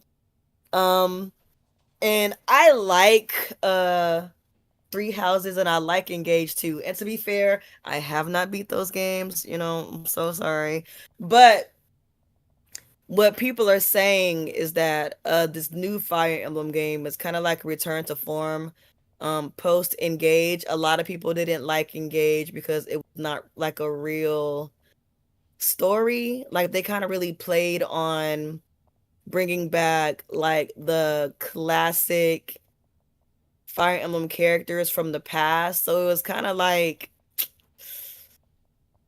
I don't know if anybody in the chat has played Fire Emblem Echoes. It's the mobile version of Fire Emblem. It's kind of like that, where they're basically just bringing back heroes from the past like Marth and Lynn and some other people that I can't remember at the top of my head.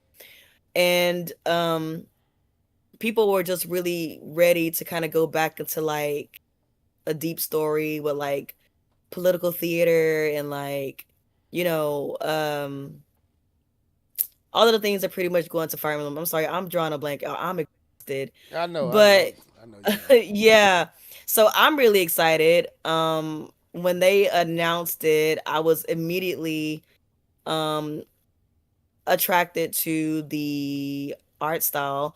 I love the Fire Emblem art style, and I'm glad that they went back to that. It's kind of like that awakening style art style, and they I think they had the same style more or less in Three Houses as well. Fire Emblem Engage was more like anime style, so it's just good. I mean, I know to everybody who don't play Fire Emblem, it's like, oh, it is anime style, but there's like a certain depth that the Fire Emblem games have that's more than just like a drawn anime style. It's kind of like an anime slash 3D, almost like an anime realism type of style. So I was happy to see them go back to that.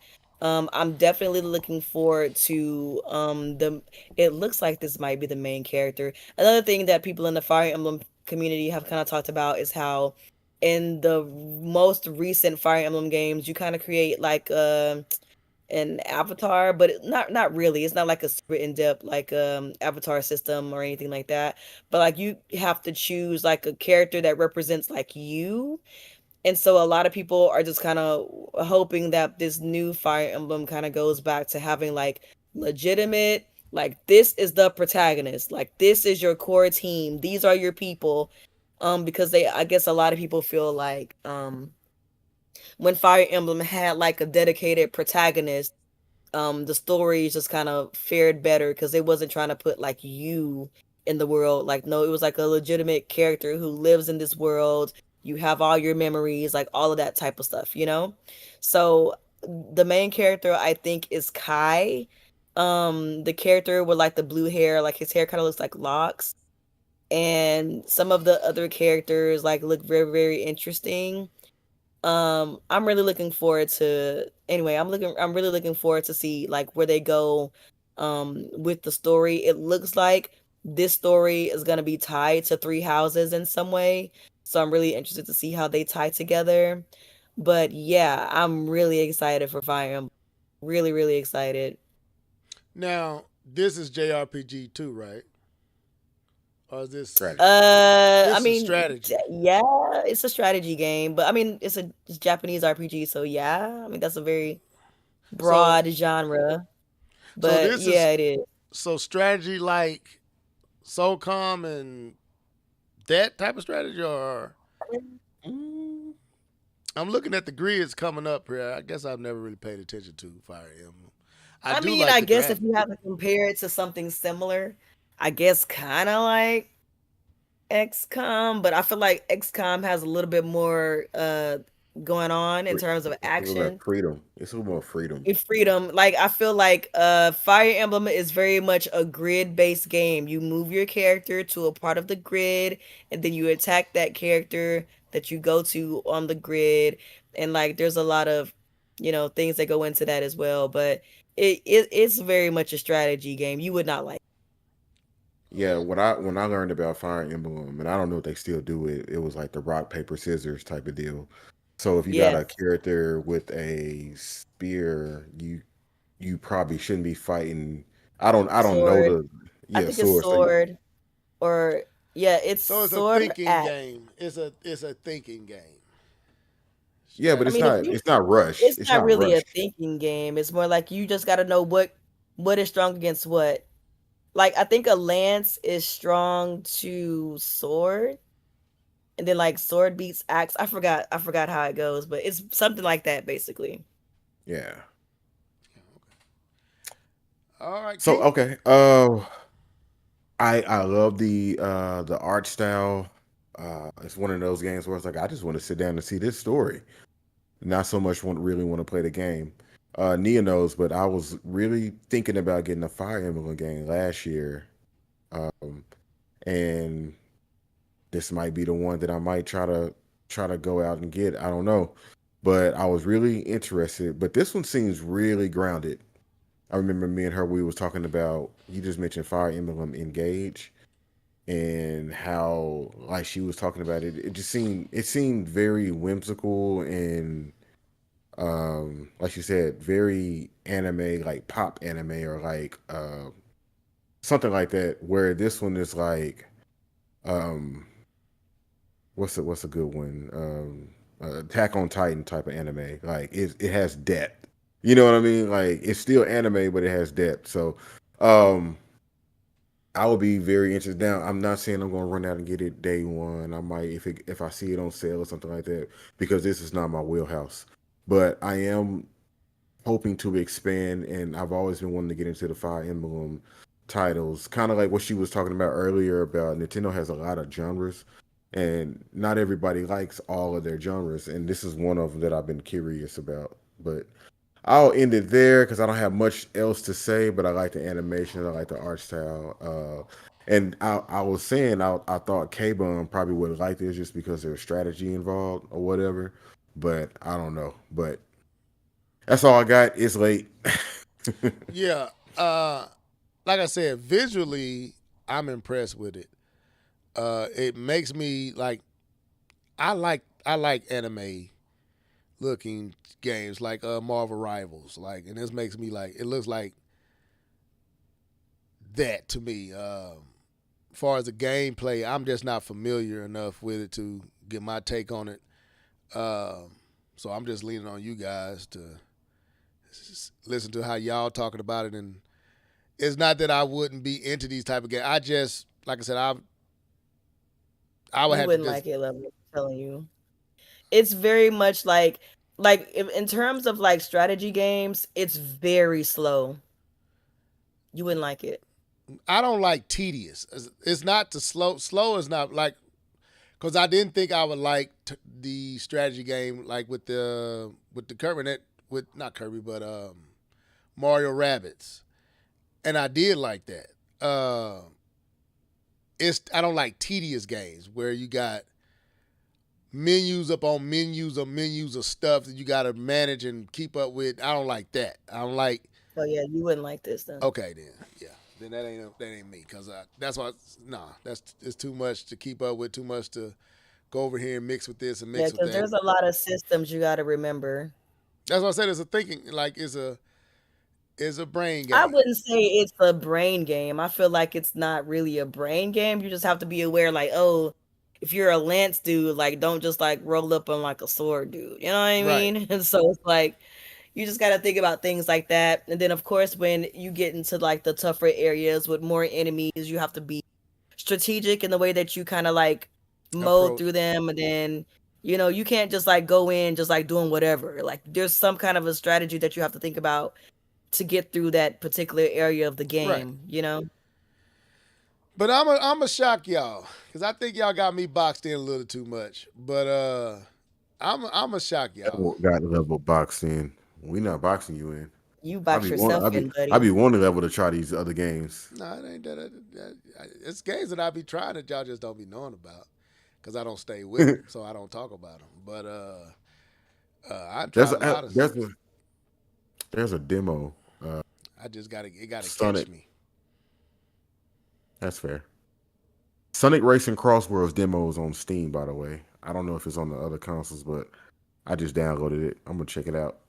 And two, man, I See just if don't it. have time like I used to with games, man.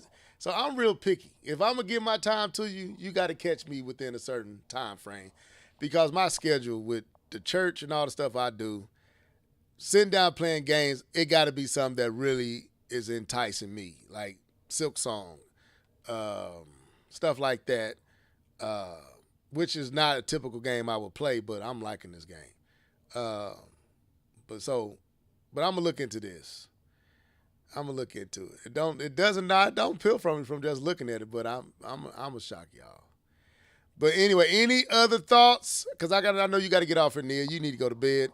Uh, Keith, any other thoughts? Give me your grades if you not don't have anything else to say, and then we can let this Uh, one go.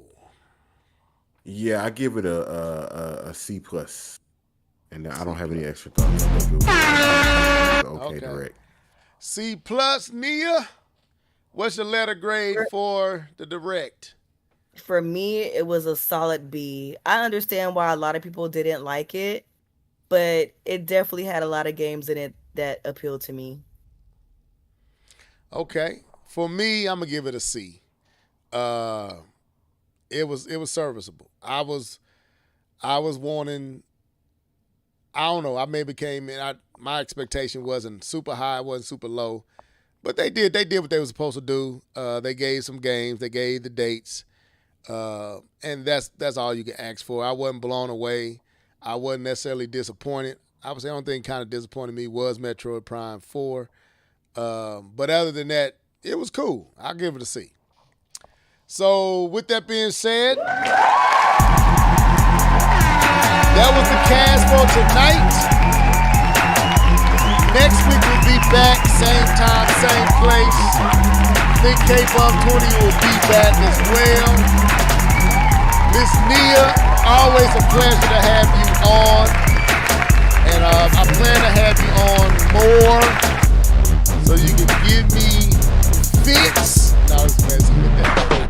But no, I plan to have you on some more. But I know you tired. That's why I was like, I don't know how because I thought you were going to jump out earlier, but I'm glad you stuck it out with us. I know you tired.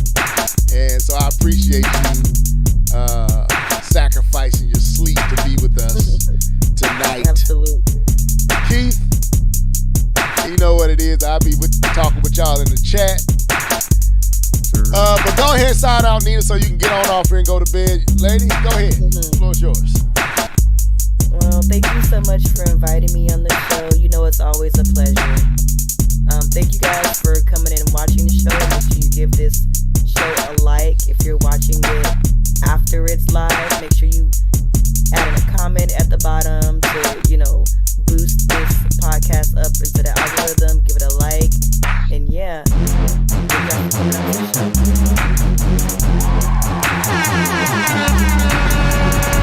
All right, Keith Norris, floor is yours, bro.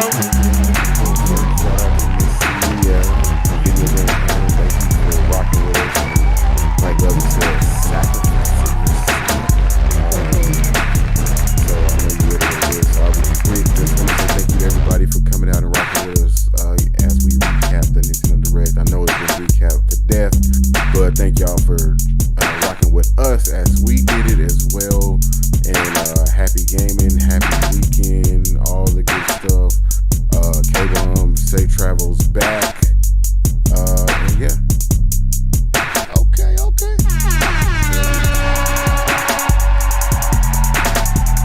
I almost spit a verse on there. All right. Thank everybody for tuning in tonight. Matt Jazz, Alan Steve, Comic Book Crunch. Who else? The Chariot Man. All you guys. Dark 301. Nia's on the podcast. I can't see she here. Even Angry Vigilante. And the rest of you guys that was up here. Thank y'all for keeping us company. And like I said, Angry Vigilante, don't be playing with my voice, bro. Don't be playing with my voice. I'll find you. Love it. But I was saying, because 301 needs to be the one on the show next time. Okay, 301. We might have to get you on here, bro. Let me know. But yeah, man, I appreciate y'all tuning in. Enjoyed y'all. That was the direct. Next week, back to our normal proceedings. Y'all be blessed. Deuces. Peace.